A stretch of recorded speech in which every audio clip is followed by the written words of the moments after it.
So hello and welcome dear friends. आज बात करेंगे SCMPE के chapter number 10 strategic analysis of operating income के बारे में। इस चैप्टर की इम्पोर्टेंस की बात करूं तो नवंबर 2021 एग्ज़ाम्स के लिए ये मेरे अकॉर्डिंग कैटेगरी ए का क्वेश्चन है या कैटेगरी ए का चैप्टर है, ऐसा बोलूं तो कुछ गलत नहीं होगा। रीज़न सिंपल सा है कि जुलाई में इस चैप्टर में से कोई भी एक क्वेश्चन नहीं आया, क्योंकि बजटरी कंट्रोल में से एक थियोरेटिकल क्वेश्चन 10 मार्क्स का उन्होंने पूछ लिया, हालांकि वो भी अनएक्सपेक्टेड था। इस हिसाब से अगर देखा जाए तो इस बार इस चैप्टर में से एक क्वेश्चन देखने के जो चांसेस हैं वो ज़्यादा इंक्रीज हो सकते हैं। बाकी आप ICI का ट्रेंड जानते ही हैं, कुछ भी 100% सर्टेनिटी से कह पाना ज़रूरी मतलब मुश्किल काम है। बट हाँ, इस चैप्टर के चांसेस इस बार ज़्यादा अच्छे हैं एग्ज़ाम में अपीयर होने के। तो चलिए समय ना वेस्ट करते हुए शुरू करते हैं इस पर्टिकुलर चैप्टर को। अब चैप्टर का नाम है strategic analysis of operating income. यानी चैप्टर का नाम पढ़ के तो लगता है कि कुछ ऑपरेटिंग इनकम से डील करने वाली कहानी होगी, बट एक्चुअल में हम इस चैप्टर में जो डील करने वाले हैं वो हम डील करेंगे प्रॉफिटेबिलिटी के साथ। जी हाँ, प्रॉफिटेबिलिटी एनालिसिस हम यहाँ पर सीखने वाले हैं। अब प्रॉफिटेबिलिटी एनालिसिस क्या होती है? देखो, हर कंपनी का, हर फर्म का मेन ऑब्जेक्टिव होता है प्रॉफिट को अर्न करना। ज़्यादा से ज़्यादा प्रॉफिट हर फर्म अर्न करना चाहती है।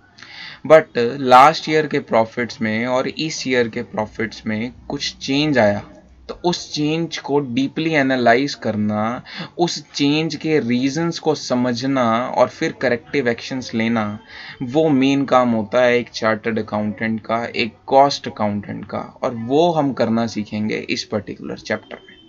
जी हाँ, लास्ट ईयर से इस ईयर के प्रॉफिट्स में क्या क्या चेंजेस आए, उस चेंजेस को एनालाइज करना कहलाता है प्रॉफिटेबिलिटी एनालिसिस। ये मैंने आपको एक रफ आइडिया दिया कि प्रॉफिटेबिलिटी एनालिसिस में हम क्या करते हैं, हम प्रॉफिट को एनालाइज करते हैं, और यही इसकी डेफिनेशन यहाँ नीचे दी हुई है, जो हम यहाँ पर डिस्कस नहीं करेंगे अभी, बिकॉज हम इलस्ट्रेशंस और क्वेश्चंस को सॉल्व करने आए हैं इस पर्टिकुलर वीडियो में, और थियरी के लिए एक सेपरेट वीडियो बनाने की कोशिश करेंगे। बट अभी हम सिर्फ प्रैक्टिकल पार्ट से डील करने चाहते हैं, ठीक है। अब प्रॉफिटेबिलिटी एनालिसिस 3 तरीकों से हो सकता है दोस्तों, ठीक है। Just give me a second. Profitability analysis 3 तरीकों से किया जा सकता है। ओके, कौन कौन से 3 मेथड्स होते हैं मैं आपको बताने की कोशिश करता हूँ। सबसे पहला तरीका होता है हमारा स्ट्रेटेजिक प्रॉफिटेबिलिटी एनालिसिस, ठीक है। दूसरा मेथड होता है हमारा डायरेक्ट प्रोडक्ट प्रॉफिटेबिलिटी, और थर्ड मेथड होता है हमारा कस्टमर प्रॉफिटेबिलिटी एनालिसिस। अब इन तीनों में क्या फ़र्क है? देखो, जर्नली जब हम ऑपरेटिंग प्रॉफिट को बेस रखते हुए प्रॉफिटेबिलिटी एनालिसिस करते हैं, ठीक है, क्या बोला मैंने? जब जब भी हम ऑपरेटिंग प्रॉफिट को बेस कंसीडर करते हुए प्रॉफिटेबिलिटी एनालिसिस करते हैं, उस तरीके के प्रॉफिटेबिलिटी एनालिसिस को बोलते हैं स्ट्रेटेजिक प्रॉफिटेबिलिटी एनालिसिस। ये जस्ट एक ओवरव्यू दे रहा हूँ मैं आपको। बट कुछ कंपनीज ऐसी होती हैं जो ऑपरेटिंग प्रॉफिट तो अर्न कर रही होती हैं, बट उनकी मेन कंसिडरेशन ऑपरेटिंग प्रॉफिट नहीं होता, बल्कि main consideration operating profit earned bye a particular product होता है। अब ऐसी कौन सी कंपनीज होती हैं आप पूछेंगे, तो companies like ITC। EP noodles खाए हैं? आशीर्वाद आटे का नाम सुना है? क्लासमेट की कॉपी यूज़ करी है आप लोगों ने? वो सब प्रोडक्ट्स बनाने वाली कंपनी जो है वो ITC है। हालांकि इनका नाम इंडियन टोबैको कंपनी है, बट ये प्रोडक्ट्स बहुत से बनाती है। अब इस तरीके की कंपनीज का मेन कंसर्न होता है कि इनके जो इंडिविजुअल प्रोडक्ट्स हैं वो इन्हें कितना प्रॉफिट अर्न कर कर दे रहे हैं। और इस तरीके से जब प्रॉफिटेबिलिटी एनालिसिस को परफॉर्म किया जाता है ताकि ईच प्रोडक्ट की प्रॉफिटेबिलिटी डीपली एनालाइज की जा सके, तो इस तरीके के प्रॉफिटेबिलिटी एनालिसिस को बोलते हैं direct product profitability, my dear friends. और तीसरे तरीके की प्रोडक्ट प्रॉफिटेबिलिटी एनालिसिस को बोलते हैं कस्टमर प्रॉफिटेबिलिटी एनालिसिस। नाम से ही पता चलता है, जब कस्टमर को कंसीडर करते हुए हम प्रॉफिटेबिलिटी एनालिसिस को परफॉर्म करते हैं, तो उस तरीके की प्रॉफिटेबिलिटी एनालिसिस को बोलते हैं कस्टमर प्रॉफिटेबिलिटी एनालिसिस। अब कौन सी कंपनीज हैं जो कस्टमर प्रॉफिटेबिलिटी एनालिसिस करती हैं, तो मैं बोलूँगा बैंकिंग कंपनीज। जी हाँ, जो भी इनके बहुत अच्छे कस्टमर्स होते हैं उन्हें कैटेगराइज किया जाता है प्लेटिनम कैटेगरी में। जो उनसे थोड़े से बेकार होते हैं उन्हें डायमंड कैटेगरी, जो उनसे थोड़े नीचे उन्हें गोल्ड कैटेगरी, और जो एनपीए टाइप ऑफ कस्टमर्स होते हैं बैंक उन्हें लीड कैटेगरी ऑफ कस्टमर्स में कैटेगराइज करते हैं। आप चाहें तो ऑनलाइन इसे चेक भी कर सकते हैं। सो जब bank on the basis of customer profitability analysis को परफॉर्म करता है तो उस तरीके की प्रॉफिटेबिलिटी एनालिसिस को बोलते हैं कस्टमर प्रॉफिटेबिलिटी एनालिसिस। तो इस चैप्टर में हम 3 तरीके के प्रॉफिटेबिलिटी एनालिसिस को देखने की कोशिश करेंगे और ये तीनों ही समझ लेंगे तो काफ़ी रहेगा। उसके बाद ये वाला जो सेगमेंट है ये थियरी सेगमेंट है, जहाँ पे एक्टिविटी बेस्ड कॉस्टिंग को यूज़ करते हुए बजट्स को बनाना, मैनेजमेंट कैसे एबीसी का यूज़ करती है वो बताया गया है, कैसे वो बजट्स को बनाती है एबीसी को यूज़ कर कर वो बताया गया है। कुल मिला के जो थियरी डिस्कशन है इस चैप्टर की वो इस पर्टिकुलर सेगमेंट में की गई है। हालांकि एबीसी कॉस्टिंग का थोड़ा सा ज्ञान चैप्टर नंबर 4 और चैप्टर नंबर 3 में भी देखने को मिलता है।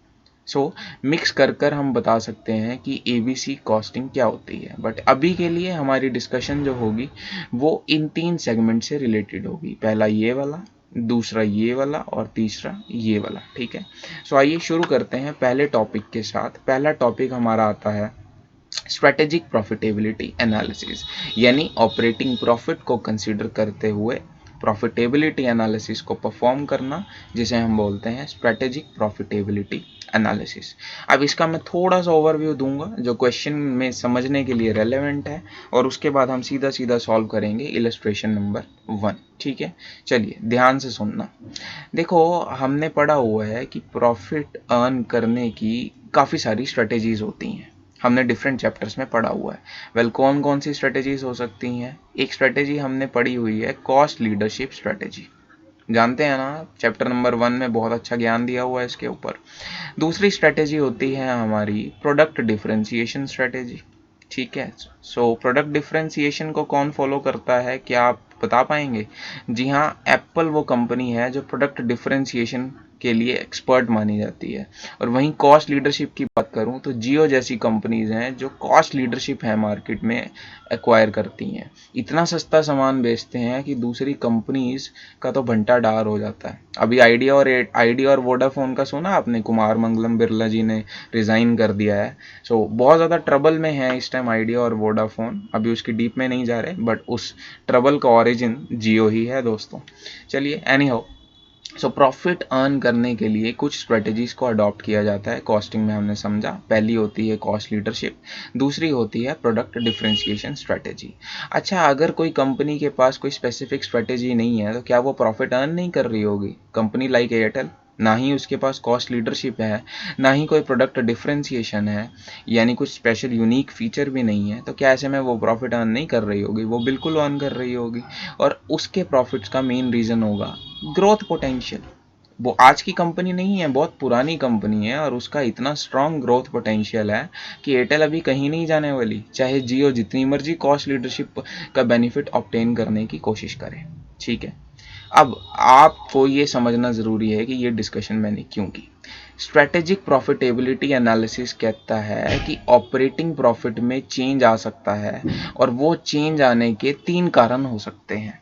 या तो कॉस्ट की वजह से चेंज आ सकता है, ठीक है, या फिर प्रोडक्ट डिफरेंशिएशन की वजह से चेंज आ सकता है, या फिर ग्रोथ कंपोनेंट की वजह से चेंज आ सकता है। ठीक है, what I mean to say is 3 reasons हो सकते हैं जिस वजह से ऑपरेटिंग प्रॉफिट में चेंज आ सकता है। पहला होता है ग्रोथ कंपोनेंट, ठीक है, जस्ट लाइक एयरटेल। दूसरा हो सकता है प्राइस रिकवरी कंपोनेंट, अभी इसकी डिस्कशन करेंगे। और तीसरा हो सकता है प्रोडक्टिविटी कंपोनेंट। ठीक है, ध्यान से सुनने की कोशिश करना। ग्रोथ कंपोनेंट तो आप समझ चुके हैं जो एयरटेल फॉलो कर रहा था। अब दूसरी स्ट्रेटेजीज होती हैं ग्रोथ स्ट्रेटेजी के अलावा प्रोडक्ट डिफरेंशिएशन स्ट्रेटेजी और कॉस्ट लीडरशिप स्ट्रेटेजी। ठीक है, प्रोडक्ट डिफरेंशिएशन स्ट्रेटेजी में एक कंपोनेंट होता है प्रोडक्टिविटी। तो जब जब भी प्रोडक्टिविटी की वजह से हमारे ऑपरेटिंग प्रॉफिट में चेंजेस आते हैं, वो डील करते हैं प्रोडक्टिविटी कंपोनेंट के नाम से। अभी जब हम क्वेश्चन सॉल्व करेंगे तब आपको ज़्यादा समझ आएगा। और एक कंपोनेंट होता है प्राइस रिकवरी कंपोनेंट। ठीक है, strategic analysis of operating profit हम 3 एरियाज में डिस्कस करते हैं। पहला होता है ग्रोथ कंपोनेंट, दूसरा होता है प्राइस रिकवरी कंपोनेंट और तीसरा होता है प्रोडक्टिविटी कंपोनेंट। ज़्यादा थियरी ज्ञान नहीं झाड़ूंगा, बट एक चीज़ आपको बताना चाहूँगा इन तीनों के बारे में, ठीक है। ग्रोथ कंपोनेंट बेसिकली डील करता है दोस्तों क्वांटिटी के साथ, यानी लास्ट ईयर मैंने 4 लाख बॉक्सेस बेचे थे और इस बार 4,20,000 अगर बॉक्सेस सोल्ड किए, सो जो एडिशनल 20,000 यूनिट्स बेचने की वजह से मेरे ऑपरेटिंग प्रॉफिट में चेंज आया, वो चेंज का डीप एनालिसिस हम करते हैं ग्रोथ कंपोनेंट, ठीक है। वैसे ही प्राइस में चेंज की वजह से अगर मेरे ऑपरेटिंग प्रॉफिट में कुछ फ़र्क आया तो उस प्राइस की वजह से आने वाले चेंज को हम डिस्कस करते हैं प्राइस रिकवरी कंपोनेंट में। और कभी कभी हो सकता है कि क्वांटिटी भी सेम हो, प्राइस भी सेम हो, बट मेरी फर्म अब ज़्यादा प्रोडक्टिव बन जाए। एग्जाम्पल, लास्ट ईयर मेरे जो वर्कर्स थे वो इनएक्सपीरियंस्ड वर्कर्स थे, बट अब वो वर्कर्स एफिशिएंट हो चुके हैं, प्रोडक्टिव हो चुके हैं, यानी बेसिकली लर्निंग कर्व के बेनिफिट्स जो हैं अब वो मेरी लेबर रीप करना शुरू कर चुकी है। सो ऐसे में अब हम लोग ज़्यादा प्रोडक्टिव हो गए हैं इस केस में। और जब प्रोडक्टिविटी से जुड़े हुए कंपोनेंट्स के बारे में डिस्कशन होती है प्रॉफिटेबिलिटी एनालिसिस को यूज़ करते हुए, तो वहाँ पर यूज़ होता है प्रोडक्टिविटी कंपोनेंट। तो इन तीनों के बारे में एक बेसिक बताया है मैंने आपको, और उसी के बारे में ये पूरी थियरी यहाँ पर लिखी हुई है। बट हम अब थियरी पे नहीं जाएंगे, हम सीधा सीधा डिस्कशन करेंगे इलस्ट्रेशन नंबर 1 के साथ, ठीक है। और इलस्ट्रेशन नंबर 1 बहुत ही बेसिक क्वेश्चन है, हालांकि इसके काफ़ी एडवांस्ड वर्जन हमें दूसरी ऑथर की बुक्स में देखने को मिलते हैं। जस्ट लाइक इलस्ट्रेशन 1 से ही रिलेटेड क्वेश्चन मैंने पादुका पब्लिकेशंस की एक बुक में देखा है, और वो बहुत ही अच्छा क्वेश्चन है और मैं कोशिश करूँगा मैं उसे भी सॉल्व करवाऊँ। बट एज ऑफ नाउ हमें एक बेसिक अंडरस्टैंडिंग की ज़रूरत है, और वो इलस्ट्रेशन 1 हमें अच्छे से दे देगा। और एग्ज़ाम में कुछ इस तरीके का क्वेश्चन मैं इस बार एक्सपेक्ट कर रहा हूँ, ये मेरी पर्सनल ओपिनियन है। तो काइंडली इस क्वेश्चन को ध्यान से समझने की कोशिश करते हैं। जनरली ये क्वेश्चन सिर्फ 5 मिनट का है, बट मैं इस पर 25 to 30 मिनट्स डिवोट करने वाला हूँ। So please be patient with this particular question, this is important, please. Okay, शुरू करते हैं। Y Limited is a manufacturer of cardboard boxes and analysis of its operating income. So already operating income का analysis हमें कर दे दिया है उसने, कौन कौन से years के लिए, 2020 and 2021। अच्छा जी, क्या analysis किया है देखते हैं, ठीक है। थोड़ा सा मैं स्पेस जनरेट करने की कोशिश कर लेता हूँ यहाँ पे, यहाँ फाइन। तो मुझे बोला गया है कि 2020 में हमने कितना ऑपरेटिंग इनकम अर्न की थी, तो हमने अर्न किया था 10,80,000। वहीं 14,42,000 अर्न किया है मैंने करंट ईयर यानी 2021 में। तो मैं देख सकता हूं कि साफ साफ मेरे ऑपरेटिंग प्रॉफिट में एक अच्छा खासा इंक्रीज देखने को मिला है। क्यों ये इंक्रीज आया, तो इन्होंने उसका प्रॉपर एनालिसिस कर कर हमें बता रखा है, ठीक है। इन्होंने बताया है कि due to the growth component यानी क्वांटिटी में इंक्रीज होने की वजह से हमें 1,40,000 का फेवरेबल गेन हुआ है। वहीं प्राइस रिकवरी कंपोनेंट की वजह से यानी प्राइस में होने वाले चेंजेस की वजह से मुझे 1,64,000 का एडिशनल गेन हुआ है, कोई बात नहीं। और ड्यू टू प्रोडक्टिविटी कंपोनेंट यानी मेरे बेहतर परफॉर्मेंस की वजह से मुझे 58,000 का फेवरेबल प्रॉफिट अर्न हुआ है। सो अगर 10,80,000 में मैं 140 ऐड 164,000 और 58,000 को अगर इन तीनों को ऐड कर दूं, so what I will get is 14,42,000। ये एनालिसिस उसने ऑलरेडी मुझे कर दे दिया है। जबकि अगर एक टफ क्वेश्चन बना तो हो सकता है ये तीनों कंपोनेंट्स भी हम लोगों को कैलकुलेट करने को बोल दिए जाएं, ये वाला भी, ये वाला भी और ये वाला भी। तो ये भी हम सीखेंगे उस पादुका पब्लिकेशंस वाले क्वेश्चंस के साथ। बट एज ऑफ नाउ आगे देखते हैं कि इस क्वेश्चन में क्या बोला गया है। उसने बोला है that Y Limited sold 4 lakh boxes in 2020। Last year 4 lakh units मैंने सेल आउट किए थे, एंड दिस ईयर 4,20,000 यूनिट्स मैंने सेल आउट किए हैं। And during 2021 the market for cardboard boxes grew by 3%। इस चीज को ध्यान से समझने की कोशिश करना। 4 लाख यूनिट्स मैंने लास्ट ईयर सेल आउट किए थे, और मार्केट इस बार ग्रो करी है, यानी मार्केट डिमांड ग्रो करी है 3% से, यानी अराउंड मार्केट डिमांड की वजह से इस बार अगर मैं सेल करता तो मुझे 4,12,000 यूनिट सेल आउट करनी चाहिए थी नॉर्मली। बट मैंने कितनी सेल करी है दोस्तों इस बार? मैंने तो सेल कर डाली है 4,20,000 यूनिट्स की, यानी टेक्निकली 8,000 यूनिट्स मैंने एडिशनली सेल ऑन कर दी है। ठीक है, और सीधा सीधा इसका रीज़न क्या हो सकता है दोस्तों? अगर हम सोचने जाएं, उन तीनों में से इसका रीज़न हो सकता है productivity. Due to my better productivity मैंने इस एडिशनल 8,000 की जो सेल है उसे पॉसिबल बनाया है। ठीक है, समझे आप? चलिए, and all other changes are due to companies differentiation strategy and productivity. तो उसने बोल दिया कि ये जो 3% की ग्रोथ हुई है ये तो नॉर्मल ग्रोथ है, हर फर्म ने इतनी ग्रोथ तो की है, लेकिन जो भी अदर चेंजेस आए हैं, यानी कि बेसिकली जो भी एडिशनल 8,000 यूनिट्स हमने सेल की हैं, उसका इकलौता रीज़न है मेरा productivity component and my differentiation strategy. ठीक है जी, चलिए अब क्वेश्चन की रिक्वायरमेंट क्या है उसे समझ लेते हैं। क्वेश्चन में बोला गया है कंप्यूट। कंप्यूट का क्या मतलब होता है कि हमें एक क्वांटिफाइबल फिगर का आउटपुट निकालना है using the data in the question. Compute how much of the change in operating income from 2020 to 21 is due to industry market size factor। उसने कहा कि मार्केट साइज फैक्टर की वजह से कितना चेंज आया मुझे वो बताओ।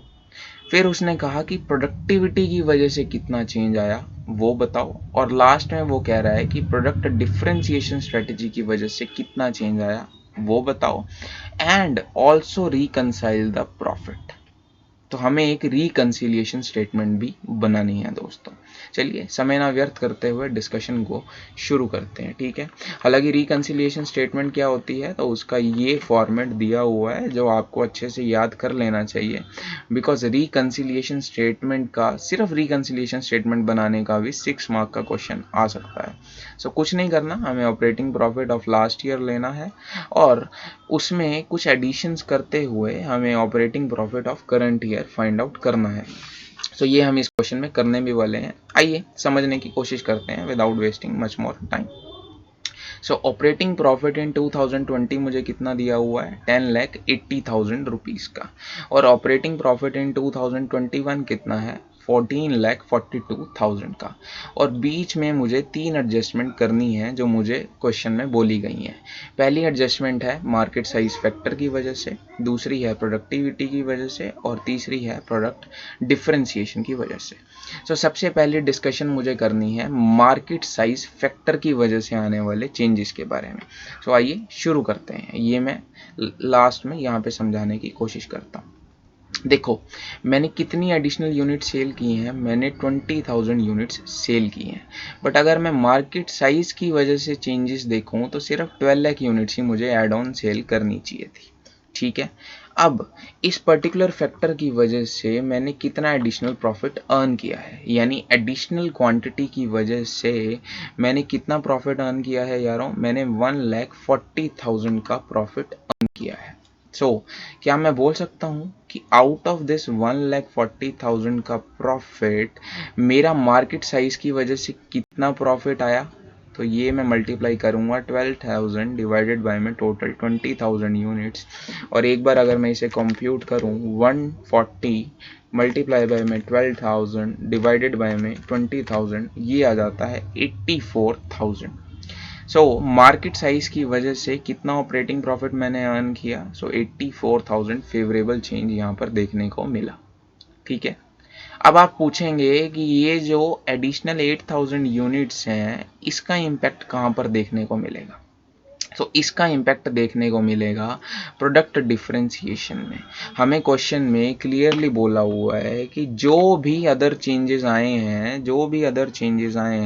वो due to my product differentiation strategy आए हैं दोस्तों।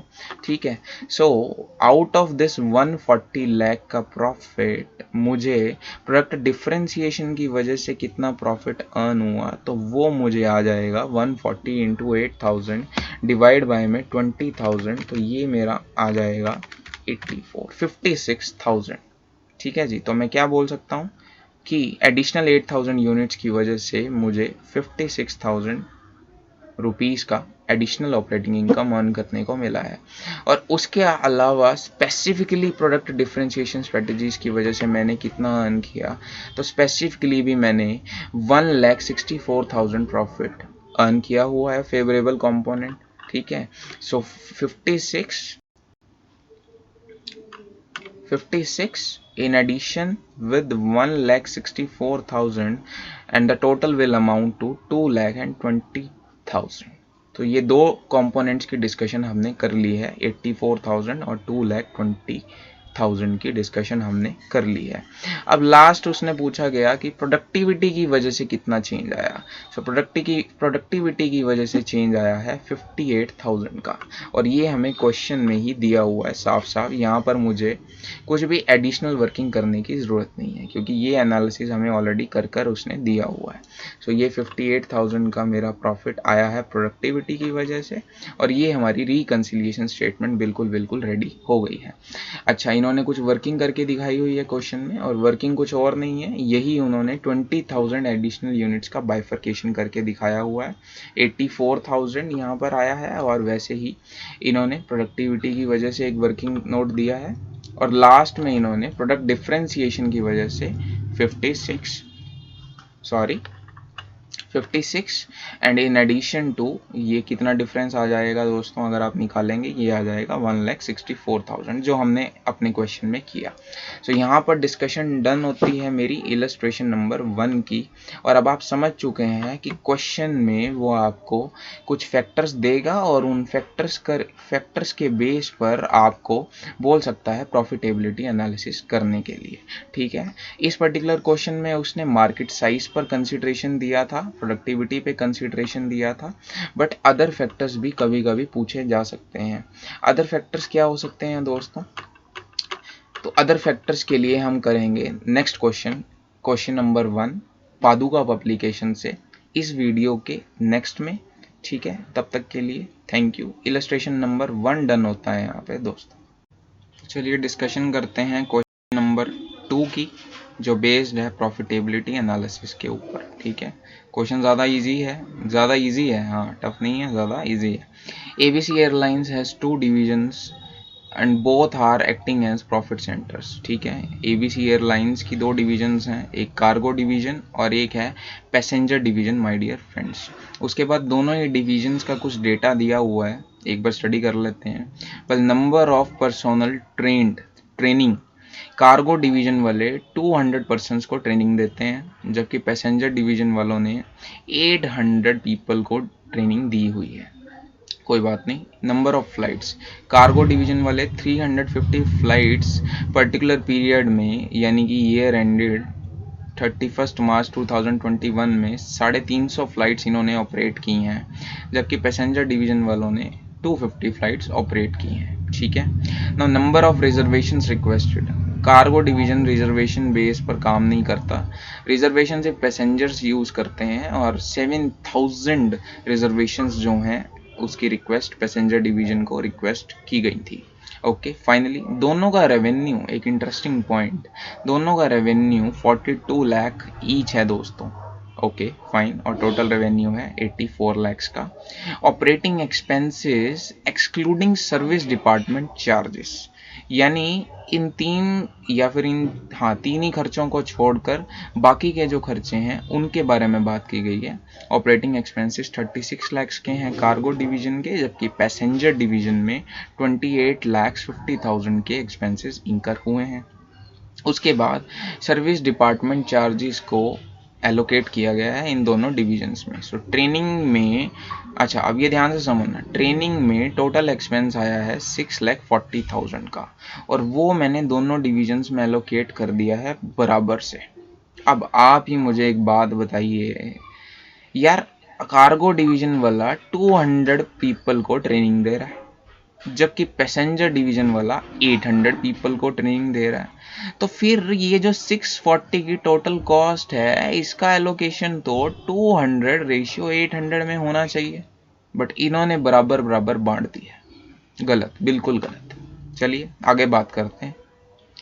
फ्लाइट शेड्यूलिंग के लिए टोटल खर्चा हुआ 3 लाख रुपए का, और इन्होंने उसे भी बराबर बराबर बांट दिया। क्या मजाक चल रहा है ये। कार्गो डिवीजन ने 350 फ्लाइट्स शेड्यूल की हैं, जबकि पैसेंजर डिवीजन ने सिर्फ 250 ही फ्लाइट शेड्यूल की हैं। तो 3 लाख के टोटल खर्चे को हमें एलोकेट करना चाहिए था 350 रेशियो 250 में। समझ रहे हो मेरी बात को? तो ये भी गलत है। उसके बाद रिजर्वेशंस, यहाँ तो हद ही हो गई। टोटल 2,10,000 का जो रिजर्वेशंस का अमाउंट था उसे भी बराबर बराबर एलोकेट कर दिया गया दोस्तों, ठीक है। जबकि ऐसा नहीं होना चाहिए। कार्गो डिवीजन में तो रिजर्वेशन के नाम पर 1 रुपया भी नहीं कमाया। ये तो पैसेंजर डिवीजन है जिसने 7,000 रिजर्वेशंस को अप्रूव किया, और जो भी 2,10,000 का अमाउंट है वो सारा का सारा पैसेंजर डिवीजन को एलोकेट होना चाहिए था। यानी इसका एलोकेशन रेशियो तो बड़ा ही सिंपल रहना चाहिए था, 0:100% का यहाँ पर एलोकेशन होना चाहिए। ठीक है, चलिए आगे देखते हैं। सर्विस डिपार्टमेंट चार्जेस, ओके, अब ये चेंज नहीं हो रहा है, कोई बात नहीं। The service department charge rate for the service department cost was based on revenue, और दोनों डिपार्टमेंट्स का रेवेन्यू तो बिल्कुल बराबर है, 42 लाख ईच। यही कारण है कि हमने बराबर बराबर एलोकेट कर दिया, जबकि ये गलत है। Now since the revenue of both the divisions were the same, the service department charges to each division were also the same. Okay, now what is the requirement of the question? Comment on whether the income from operations accurately measures the performance. No, ये accurately measurement नहीं हो रहा है। Prepare the divisional income statement using the activity base provided above in revising the service department charges. So basically वो कह रहा है कि activity based budgeting के according या activity based costing के according आपको एक नया डिविजनल इनकम स्टेटमेंट बनाना है। यानी बेसिकली इन रेशियोज को यूज करते हुए एक नई स्टेटमेंट बनानी है दोस्तों। चलिए एक आंसर देख लेते हैं इनका फटाफट से और खत्म करते हैं इस क्वेश्चन की कहानी को यहीं के यहीं। क्वेश्चन नंबर 2 का आंसर अब हम देखेंगे, ठीक है। हाँ जी, एबीसी एयरलाइंस में रेवेन्यू लिया इन्होंने, उसमें से ऑपरेटिंग एक्सपेंसेस को माइनस किया यहाँ पर और यहाँ पर other than service department charges, और ये आ गया ग्रॉस मार्जिन। ग्रॉस मार्जिन में से इन्होंने direct product related cost DPP निकालते वक्त प्रॉफिटेबिलिटी एनालिसिस, सॉरी मिक्स, चलो छोड़ो कंफ्यूज मत होना। ग्रॉस मार्जिन में से स्पेसिफिकली सर्विस डिपार्टमेंट चार्जेस को माइनस किया इन द रेशियो ऑफ, ये यहाँ पे रेशियो दे देनी चाहिए थी, 200 रेशियो 800 में इन्होंने टोटल 640 को एलोकेट किया। वैसे ही इस 3 लाख को इन्होंने एलोकेट किया 350/250 में, और वैसे ही रिजर्वेशन कॉस्ट यहाँ पे नील कर दी। मैं बोल रहा था ना यहाँ नील होनी चाहिए। और अब देखिए आपको इनकम स्टेटमेंट में फ़र्क समझ आएगा साफ साफ। ऑपरेटिंग इनकम 2,97,000 हमें कार्गो डिवीजन अर्न करके दे रहा है, जबकि पैसेंजर डिवीजन हमें 5 लाख का ऑपरेटिंग इनकम जनरेट करके दे रहा है। बट वहीं नॉर्मल तरीके से निकाली हुई स्टेटमेंट में ह्यूज डिफरेंस आ रहा था। देखिए नॉर्मल तरीके से अगर हम प्रॉफिट एलोकेट करें तो वो दोनों में बराबर बराबर आ रहा था, जबकि ऐसा नहीं है। पैसेंजर डिवीजन हमें ज़्यादा अर्न करके दे रही है, हैंस प्रूव्ड। और इस तरीके से ये क्वेश्चन होता है यहाँ पे बिल्कुल डन। एक इजी क्वेश्चन एग्जाम में आने के चांसेस ना के। तो चलिए अब डिस्कशन शुरू करेंगे नेक्स्ट कॉन्सेप्ट की, नेक्स्ट टॉपिक की, जिसका नाम है डायरेक्ट प्रोडक्ट प्रॉफिटेबिलिटी। ठीक है जी, शुरू करते हैं डायरेक्ट प्रोडक्ट प्रॉफिटेबिलिटी। जब भी प्रॉफिटेबिलिटी एनालिसिस परफॉर्म किया जाता है on the basis of products, तो उसे बोलते हैं डायरेक्ट प्रोडक्ट प्रॉफिटेबिलिटी। ठीक है, ये बेसिकली डिसीजन मेकिंग प्रोसेस में काम आने वाली एक टेक्निक है, जिसमें हम अपने प्रोडक्ट्स के बारे में और उनके द्वारा जनरेट किए गए प्रॉफिट्स के बारे में एनालिसिस करते हैं और पता लगाते हैं कि कौन से प्रोडक्ट्स मुझे ज़्यादा प्रॉफिट अर्न कर दे रहे हैं और कौन से प्रोडक्ट मुझे कम प्रॉफिट्स अर्न करके दे रहे हैं, और जो नॉन प्रॉफिट अर्निंग प्रोडक्ट्स होते हैं उन्हें फिर हम एलिमिनेट कर देते हैं just because of the help of direct product profitability. इसके लिए एक टेबल यहाँ दिया हुआ है और इसे समझने की कोशिश करते हैं तो हमें समझ आएगा कि डायरेक्ट प्रोडक्ट प्रॉफिटेबिलिटी जैसे कॉन्सेप्ट की कितनी भयानक इम्पोर्टेंस है। आइए शुरू करते हैं। देखो ये एक टेबल दिया हुआ है जिसमें कुछ डेटा दिया हुआ है। अच्छा, अगर अब हम देखें सबसे ज़्यादा ग्रॉस मार्जिन अर्न करने वाला प्रोडक्ट क्या है? वाइन। तभी तो लॉकडाउन में वाइन शॉप्स ओपन हुई थी दोस्तों। और इसका डायरेक्ट प्रोडक्ट प्रॉफिटेबिलिटी भी अच्छा खासा है, यानी 17.020, जो कि एक अच्छा रेशियो है। वहीं अगर मैं टिश्यू पेपर्स की बात करूं दोस्तों, टिश्यू पेपर्स का ग्रॉस मार्जिन है 15% का, बट इनका डीपीपी, ओ माय गॉड, 0% का डीपीपी है इनका। यानी ये तो जस्ट एक ब्रेक इवन पॉइंट पे प्रॉफिट अर्न कर रहे हैं, कुछ खास बचत होती नहीं है हमें इनसे। अच्छा जी, अगर आइसक्रीम की बात करें, 20.4% का अच्छा खासा ग्रॉस मार्जिन है, बट डीपीपी सिर्फ 4.60%। इतना ज़्यादा वेरिएशन क्यों आ गया ग्रॉस मार्जिन और डीपीपी में, ये समझने वाली बात है। और फिर बेबी फूड और टूथपेस्ट का भी डेटा हमें दिया हुआ है। ठीक है, अब सबसे पहले तो ये समझ लेते हैं कि ग्रॉस मार्जिन में और डीपीपी में डिफरेंस क्या होता है। देखो, समझने की कोशिश करना। ग्रॉस मार्जिन में से जब हम कुछ एक्सपेंसेस को, जो प्रोडक्ट रिलेटेड एक्सपेंसेस होते हैं, जब ग्रॉस मार्जिन में से हम स्पेसिफिक प्रोडक्ट रिलेटेड कॉस्ट को माइनस कर देते हैं और जो अमाउंट हमारे सामने निकल के आता है उसे बोलते हैं डायरेक्ट प्रोडक्ट प्रॉफिटेबिलिटी। इसे समझाने की मैं आपको कोशिश करता हूँ, मेरी पुअर हैंड राइटिंग है, बट जो टेबल दिया हुआ है उसमें समझने की कोशिश करते हैं दोस्तों। ठीक है, आइए। What I mean to say is कि सेलिंग प्राइस दिया हुआ है 150 का, उसमें से परचेज प्राइस है 80 रुपीज़ का और ग्रॉस मार्जिन आ गया 70 रुपीज़ का। इस डेटा से एक चीज़ और भी समझ आती है कि बेसिकली ये एक ट्रेडिंग फर्म है जो किसी चीज़ को 80 में परचेज कर कर उसे 150 में सेल आउट करके अपना प्रॉफिट अर्न कर रही है। सो ग्रॉस मार्जिन मेरा आ गया 70 रुपीज़ का।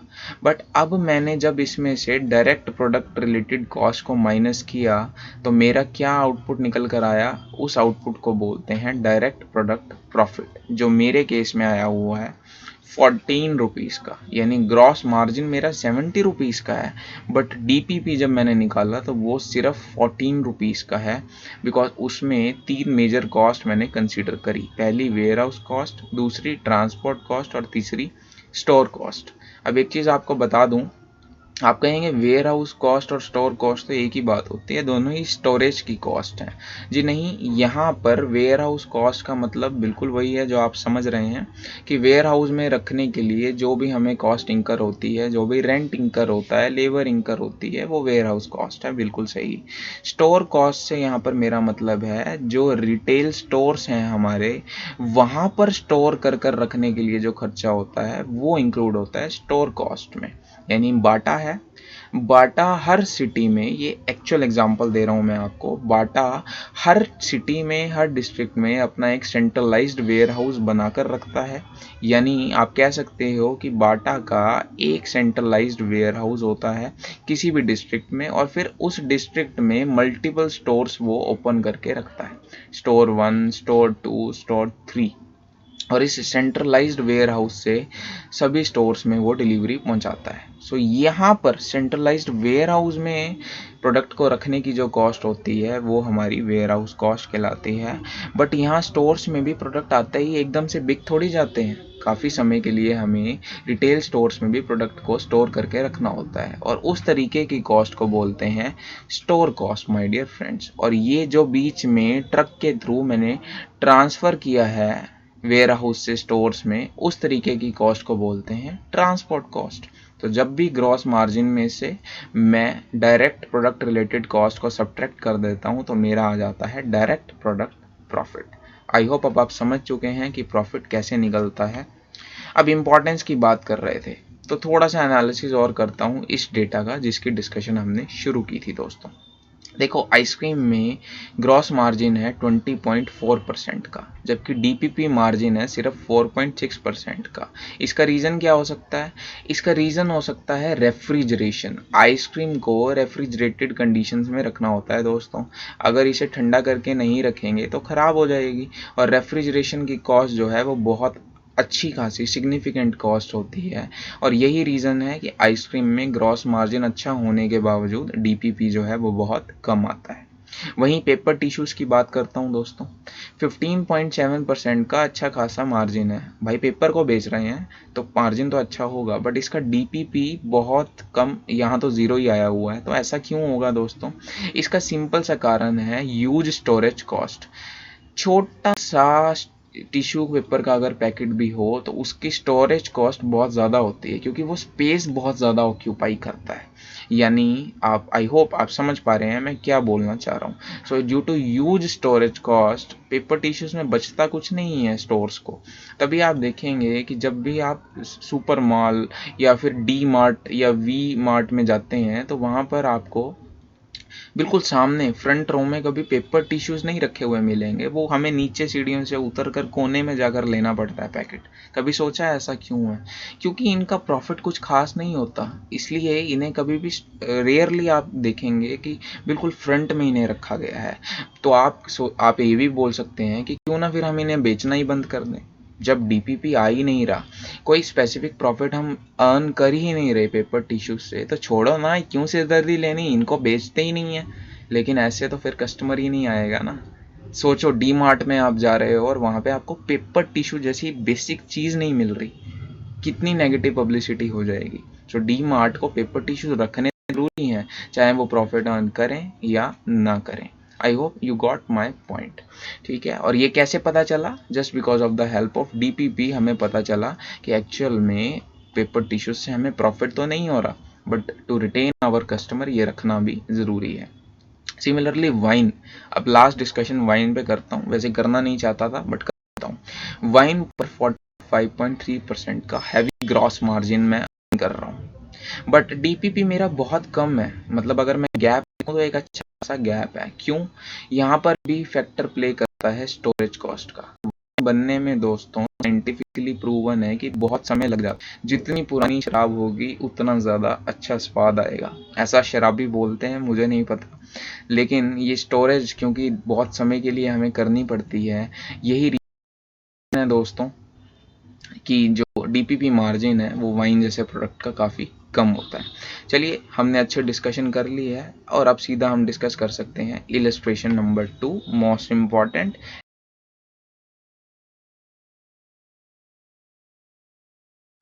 चलिए डिस्कशन शुरू करते हैं क्वेश्चन के बारे में, जो है डायरेक्ट प्रोडक्ट प्रॉफिटेबिलिटी से रिलेटेड। ठीक है, इलस्ट्रेशन नंबर 2 दिया हुआ है, one of the most important illustrations also with respect to this particular chapter. और डीपीपी का पूरा डिस्कशन इस क्वेश्चन के थ्रू आप समझ सकते हैं।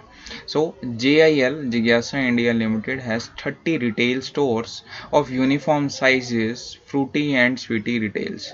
फ्रूटी एंड स्वीटी रिटेल्स के ब्रांड नेम में ये कंपनी काम कर रही है। 30 रिटेल स्टोर्स हैं और मेनली 3 प्रोडक्ट्स के साथ ये डील करती है, butter jelly, fruit and nut and C cool.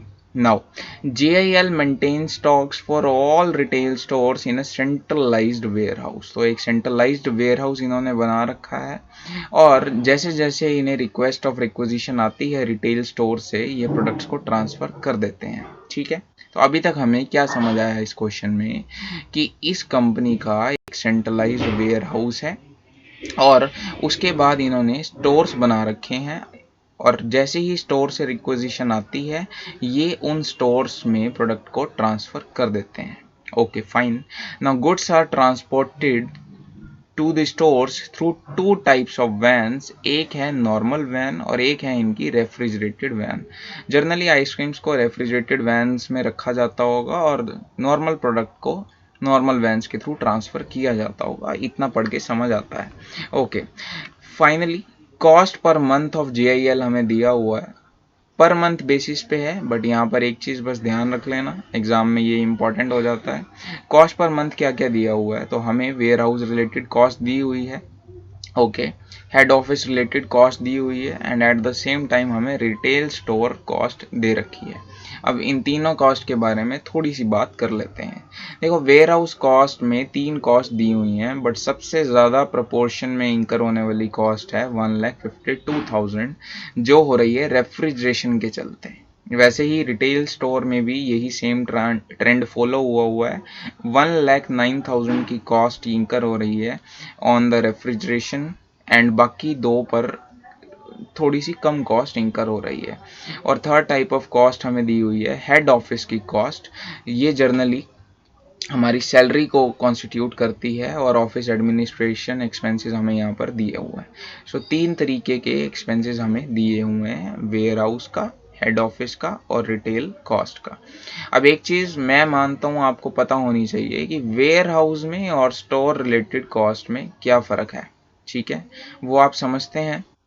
Ware house cost का मतलब है कि जो ये सेंट्रलाइज्ड वेयर हाउस में मेरी कॉस्ट इंकर हो रही है उस वेयर हाउस की बात हो रही है। और जब स्टोर्स में, इंडिविजुअल स्टोर्स में स्टोरेज कॉस्ट जो इंकर हो रही है उसे बोला गया है रिटेल स्टोर की कॉस्ट। चलिए आगे क्वेश्चन को पढ़ते हैं, क्या बोला हुआ है। एवरेज ट्रांसपोर्टेशन कॉस्ट दी हुई है 3200 अगर हम करते हैं नॉर्मल वैन से, और अगर हम रेफ्रिजरेटेड वैन को यूज़ करते हैं तो कॉस्ट दी हुई है 4900 की, ठीक है। Now the chief financial manager ask his financial managers to calculate profitability based on 3 products sold through fruity and retail stores. यानी ये वो पर्टिकुलर लाइन है जो पढ़कर हमें एक चीज़ क्लियर होती है कि इस क्वेश्चन में हमें यूज़ करना है डायरेक्ट प्रोडक्ट प्रॉफिटेबिलिटी के कॉन्सेप्ट का, क्योंकि प्रोडक्ट वाइज प्रॉफिट निकालने को हमें यहाँ पर पर्टिकुलरली बोल दिया गया है। चलिए ठीक है। और डीपीपी निकालने के लिए अब हमें स्पेसिफिक डेटा उन्होंने यहाँ पर दिया हुआ है, आइए उसे फटाफट से रीड आउट कर लेते हैं। 3 प्रोडक्ट्स हम बना रहे हैं, butter jelly, fruit and nut, icy cool. Now number of cartoons per cubic metre हमें दिया हुआ है 42, 28 एंड 40। अब इसका क्या मतलब है? इसका मतलब है कि 1 मीटर क्यूब ऑफ एरिया में मैं कितने नंबर ऑफ कार्टून्स स्टोर करके रख सकता हूँ। अब मीटर क्यूब को यूज करते हुए cube as a unit of measure हम यूज करते हैं, बेसिकली जब भी हमें स्टोरेज कॉस्ट निकालनी होती है डियर फ्रेंड्स, तो पर मीटर क्यूब बेसिस पर हम चेक करते हैं कि प्रोडक्ट कितना स्पेस ऑक्यूपाई कर रहा है। और हमें पता चला कि 1 मीटर क्यूब में बटर जेली के 42 कार्टन हम स्टोर कर सकते हैं, जबकि फ्रूट एंड नट के सिर्फ 28 कार्टून से ही हम स्टोर कर पाएंगे। यानी physically density wise fruit and nut ज़्यादा स्पेस ऑक्यूपाई कर रहा है, ठीक है फाइन। आगे बढ़ते हैं।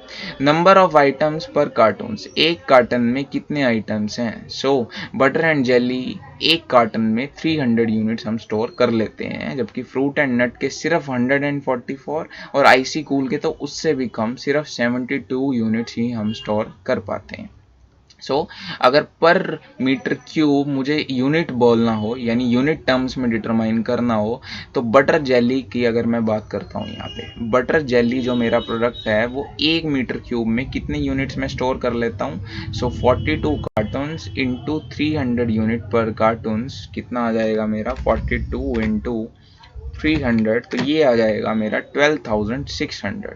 सो पर मीटर क्यूब में 12,600 यूनिट ऑफ कार्टून्स जो है वो स्टोर कर सकता हूँ इजीली, जबकि आईसी कूल के केस में ये जो अमाउंट है ये काफ़ी कम आ जाएगा। चलिए आगे बढ़ते हैं।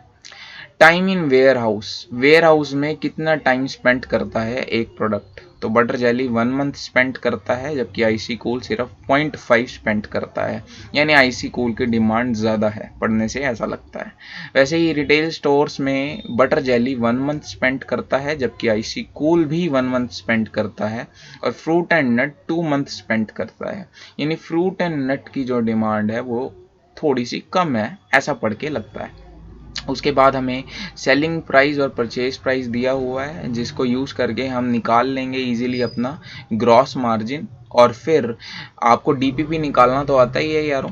क्या होता है डीपीपी का फॉर्मूला? बिल्कुल, हमें सबसे पहले तो ग्रॉस मार्जिन कैलकुलेट करना होता है, और ग्रॉस मार्जिन में से हम माइनस कर देते हैं डायरेक्ट प्रोडक्ट कॉस्ट, और फाइनली जो हमारा अमाउंट आता है वो आता है डायरेक्ट प्रोडक्ट प्रॉफिटेबिलिटी का।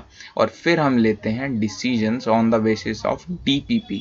सो पुराना ज़माना था आईपीसी वाला, जब हम डिसीजन लिया करते थे ग्रॉस मार्जिन के बेस पे, बट अब आप सीए फाइनल के स्टूडेंट हैं और अब डिसीजन मेकिंग लेनी होगी आपको डीपीपी के बेस पे, और सीए बनने के बाद भी इस कॉन्सेप्ट का काफ़ी यूज़ होगा आपकी लाइफ में दोस्तों, ठीक है।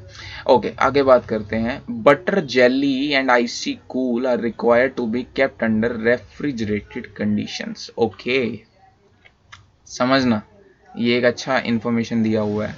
जो मेरा प्रोडक्ट है बटर जेली और जो मेरा प्रोडक्ट है आईसी कूल, इन दोनों को रेफ्रिजरेटेड कंडीशंस में रखना होता है। ऐसा हमें अलग से क्यों बताया उसने? क्योंकि ये हम पढ़ चुके हैं कि रेफ्रिजरेटेड वैन की जो स्टोरेज कॉस्ट है वो 4900 की है दोस्तों। यानी जब जब भी बटर जेली की ट्रांसपोर्टेशन कॉस्ट और आईसी कूल की ट्रांसपोर्टेशन कॉस्ट में कैलकुलेट करूंगा, सो वो ज़्यादा आएगी as compare to fruit and nuts. अभी क्वेश्चन में हम वो देखेंगे भी। ओके, क्या एडिशनल इन्फॉर्मेशन दी हुई है? हमें बोला हुआ है कि total volume of all goods sold per month है 40,000 मीटर क्यूब। यानी तीनों ही प्रोडक्ट्स का जो मैंने वॉल्यूम सोल्ड आउट किया है इन टोटल वो 40,000 मीटर क्यूब का है। बट स्पेसिफिकली रेफ्रिजरेटेड गुड्स की बात करूं तो मैंने 25,000 मीटर क्यूब प्रोडक्ट सेल किया है। यानी बटर जेली और आईसी कूल का कंबाइंड वॉल्यूम अगर मैं बोलूं तो मैंने 25,000 combined volume butter jelly and icy cool का सेल आउट किया है। यानी कि 15,000 मीटर क्यूब मैंने फ्रूट एंड नट का सेल किया होगा दोस्तों। ठीक है, अभी सिर्फ मैं क्वेश्चन को एनालाइज कर रहा हूँ। Finally carrying volume of each van दी हुई है 64 मीटर क्यूब की।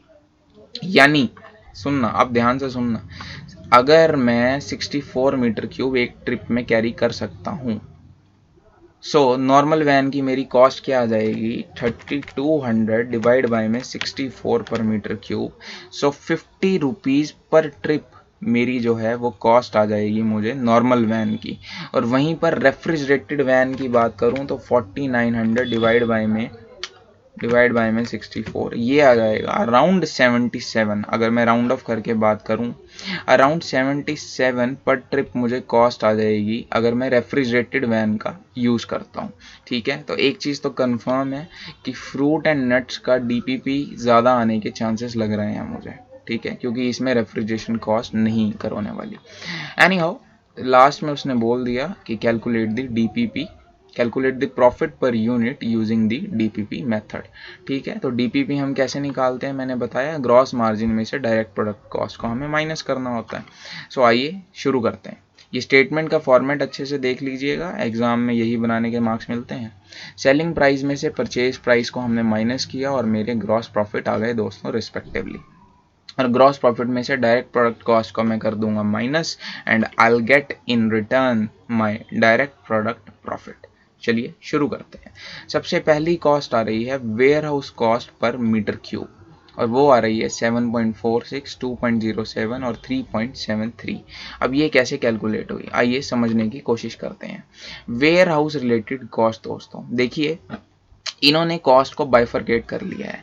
जो रेफ्रिजरेटेड कॉस्ट है उसे अलग लिख लिया है और जर्नल कॉस्ट को इन्होंने अलग कर लिया है। वाई?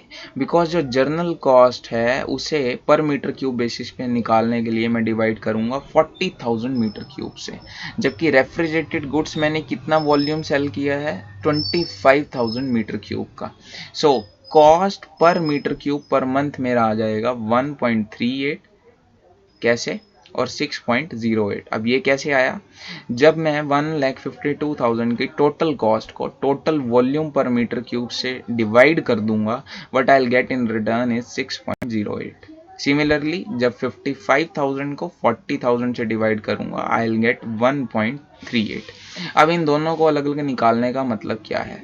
देखो, जो प्रोडक्ट तो मेरा रेफ्रिजरेशन सॉरी जो प्रोडक्ट पर मेरा रेफ्रिजरेशन कॉस्ट भी इंकर होना है और दूसरे जर्नल ओवरहेड भी इंकर होने हैं, वहाँ पर तो मैं 6.08 प्लस 1.38 दोनों ही कॉस्ट को इंकर करूँगा। तो ऐसे कौन से प्रोडक्ट हैं जिन्हें रेफ्रिजरेशन की रिक्वायरमेंट है? तो तीनों में से दो प्रोडक्ट ऐसे हैं, एक तो बटर जेली और दूसरा आईसी कूल। इन दोनों प्रोडक्ट्स के लिए रेफ्रिजरेशन कॉस्ट भी इंकर होती हैं और नॉर्मल कॉस्ट तो इंकर होती ही होती है। तो यहाँ पर प्रोडक्ट कॉस्ट मेरी कितनी आ जाएगी? 6.08 प्लस 1.38, यानी कि ये हो जाएगा मेरा 7.36 नहीं 7.46। ठीक है, सो ये निकाल कर भी इन्होंने नीचे दिखाया हुआ है। सॉरी, मैं खुद कैलकुलेट करने लग गया था। देखो, बटर जेली ने वेयर हाउस में कितना टाइम स्पेंड किया? 1 मंथ का, फ्रूट एंड नट ने 1.5 और आईसी कूल ने 0.5 मंथ का।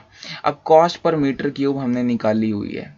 देखिए ये दोनों रेफ्रिजरेटेड प्रोडक्ट्स हैं और रेफ्रिजरेटेड प्रोडक्ट्स में मेरी कॉस्ट कितनी है 7.46 की। ठीक है जी, सो 7.46 into 1 month, total cost butter jelly के लिए आ जाती है 7.46। सिमिलरली आईसी कूल 0.5 मंथ्स के लिए वेयर हाउस में रहा और रेफ्रिजरेटेड प्रोडक्ट की कॉस्ट पर मीटर क्यूब आ रही है 7.46। सो 7.46 मल्टीप्लाई बाय में 0.5, मेरी टोटल कॉस्ट आ जाएगी 3.73 की दोस्तों। और अगर बात करें फ्रूट एंड नट की तो 1.5 मंथ्स इंटू 1.38 और कॉस्ट आ जाएगी 2.07 की।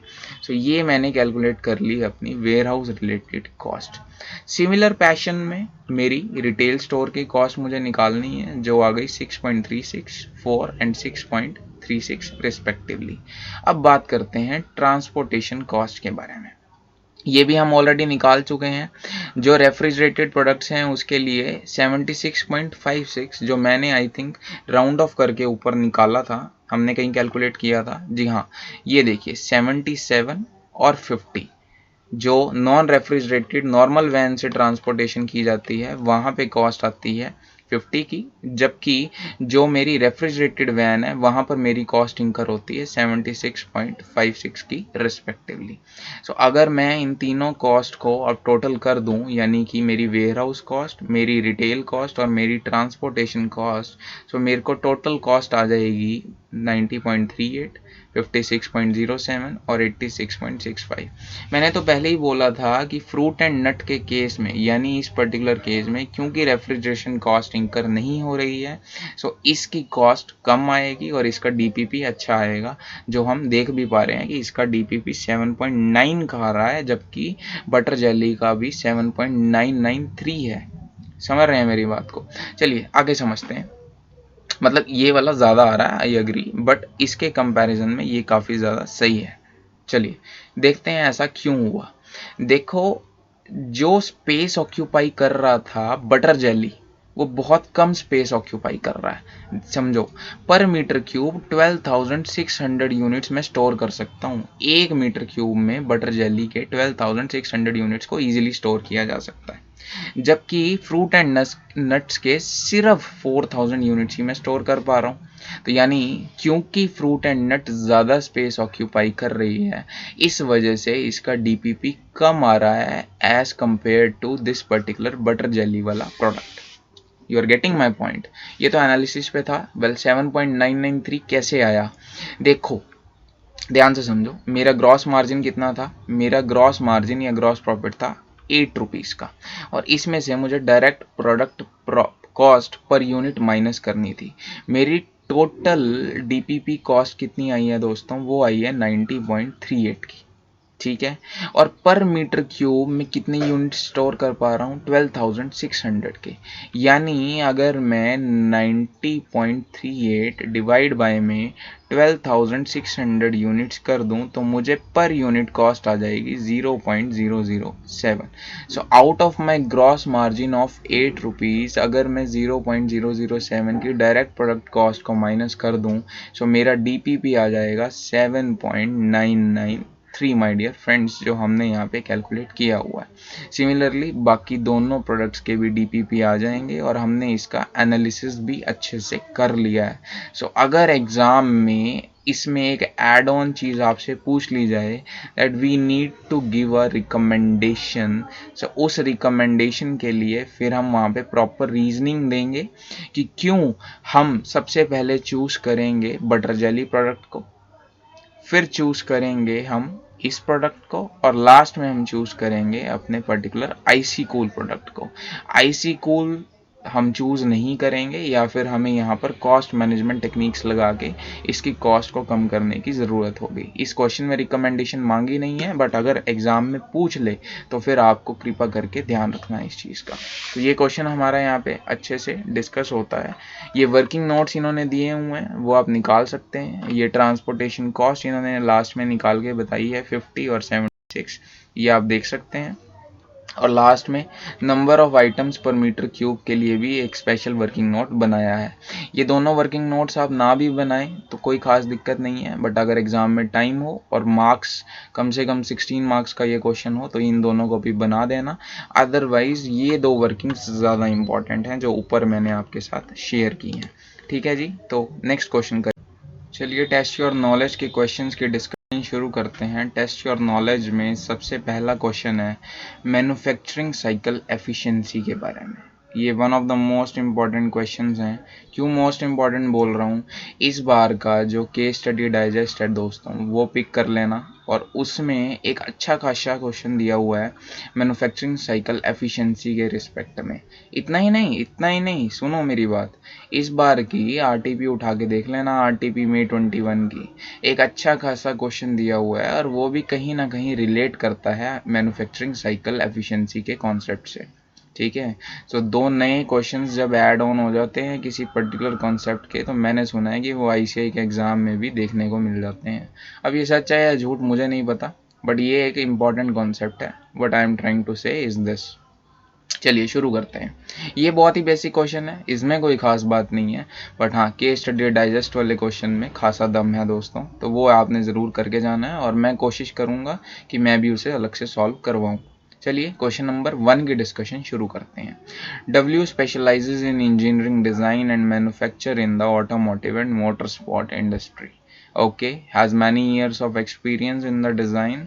Though W is performing well, but at times the customers complained that they had to wait. Okay, पहली लाइन है जो ज़बरदस्त है, that the customers की एक जर्नल कंप्लेंट है कि उन्हें वेट करना पड़ता है long after placing the order. Now W is interested in cutting the amount of time between when a customer places an order and when an order is completed. So customer ने एक complaint की कि waiting time बहुत ज़्यादा है, और immediately company ने कहा कि हमें किसी भी तरीके से वेट टाइम को एलिमिनेट करने की कोशिश करनी चाहिए. Now for the last year the following data were reported in respect of a particular division D. सो एक डिवीज़न का डेटा इन्होंने पिक किया और एनालाइजेशन करना शुरू किया. इंस्पेक्शन टाइम 0.5 डेज पर बैच लगता है. इंस्पेक्शन टाइम क्या होता है दोस्तों, प्रोडक्ट को जब हमने मंगवाया सप्लायर से, सो हम डायरेक्ट उसे यूज़ नहीं करते हैं, पहले हम प्रोडक्ट को चेक करते हैं कि सही सामान आया है या गलत सामान आ गया है, जिसे बोलते हैं इंस्पेक्शन टाइम. सो हमें आधा दिन तो इंस्पेक्ट करने में लग जाता है. उसके बाद आता है प्रोसेसिंग टाइम.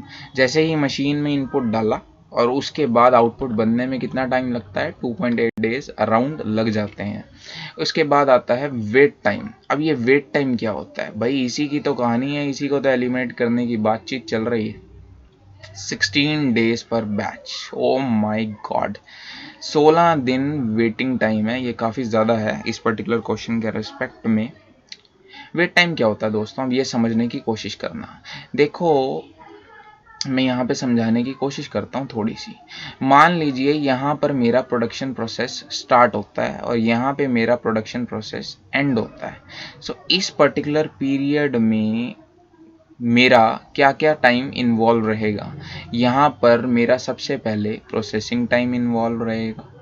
मैं बोल सकता हूँ यहाँ पे मेरा इंस्पेक्शन टाइम भी आ सकता है, बिकॉज जैसे मशीन में डालना था सामान तो पहले मैं इंस्पेक्शन भी करूँगा ना यारों. सो प्रोसेसिंग और इंस्पेक्शन टाइम यहाँ पर जर्नली इंकर होता है. फिर छोटा मोटा क्यू टाइम भी यहाँ पर हमें इंकर हो सकता है. ये जो दिया हुआ है क्यू टाइम 4 डेज पर बैच का, वो भी मुझे मैन्युफैक्चरिंग करते वक्त यूज़ हो सकता है. बिल्कुल बिल्कुल कोई उसमें दिक्कत वाली बात नहीं है. वैसे ही मूविंग टाइम, मतलब एक मशीन से दूसरी मशीन में, दूसरी से तीसरी मशीन में, तो जो मूविंग टाइम है वो भी मेरा मैन्युफैक्चरिंग साइकिल में प्रॉपर हिस्सेदार बनता है. बट कहीं पे भी वेटिंग टाइम की बात मैंने अभी तक नहीं की है आपसे. वेटिंग टाइम एक डिस्प्यूटेड पॉइंट है. देखो वैसे तो एक मशीन से दूसरी में जाने से पहले बीच में कुछ वेटिंग टाइम भी आता है, वैसे ही दूसरी से तीसरी में जाने तक कुछ वेटिंग टाइम भी इन्वॉल्व होता होगा.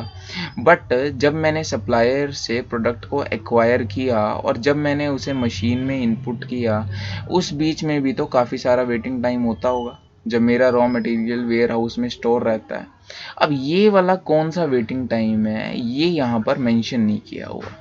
अगर तो ये वेटिंग टाइम ये वाला है जो मैन्युफैक्चरिंग साइकिल में इंकर हो रहा है तो ये मेरी मैन्युफैक्चरिंग साइकिल एफिशिएंसी निकालते वक्त कंसीडर किया जाएगा। बट अगर ये वेटिंग टाइम ये वाला है जो इस पर्टिकुलर एरिया में इंकर हो रहा है तो फिर ये मैन्युफैक्चरिंग साइकिल में मैं कंसीडर नहीं करूँगा, बिकॉज मेरी मैन्युफैक्चरिंग पीरियड से तो इस टाइम का कोई लेन देन ही नहीं है। सो हैंस ये इस पर्टिकुलर क्वेश्चन के रिस्पेक्ट में अभी के लिए एक डिस्प्यूटेड पॉइंट है माय डियर फ्रेंड्स। और देखते हैं क्वेश्चन में फिर इसका कैसे डील करना है। एनी हाउ क्या क्या रिक्वायरमेंट है क्वेश्चन की रिक्वायरमेंट है that we need to calculate the manufacturing cycle efficiency, और फिर हमें इंटरप्रिटेशन भी करना है।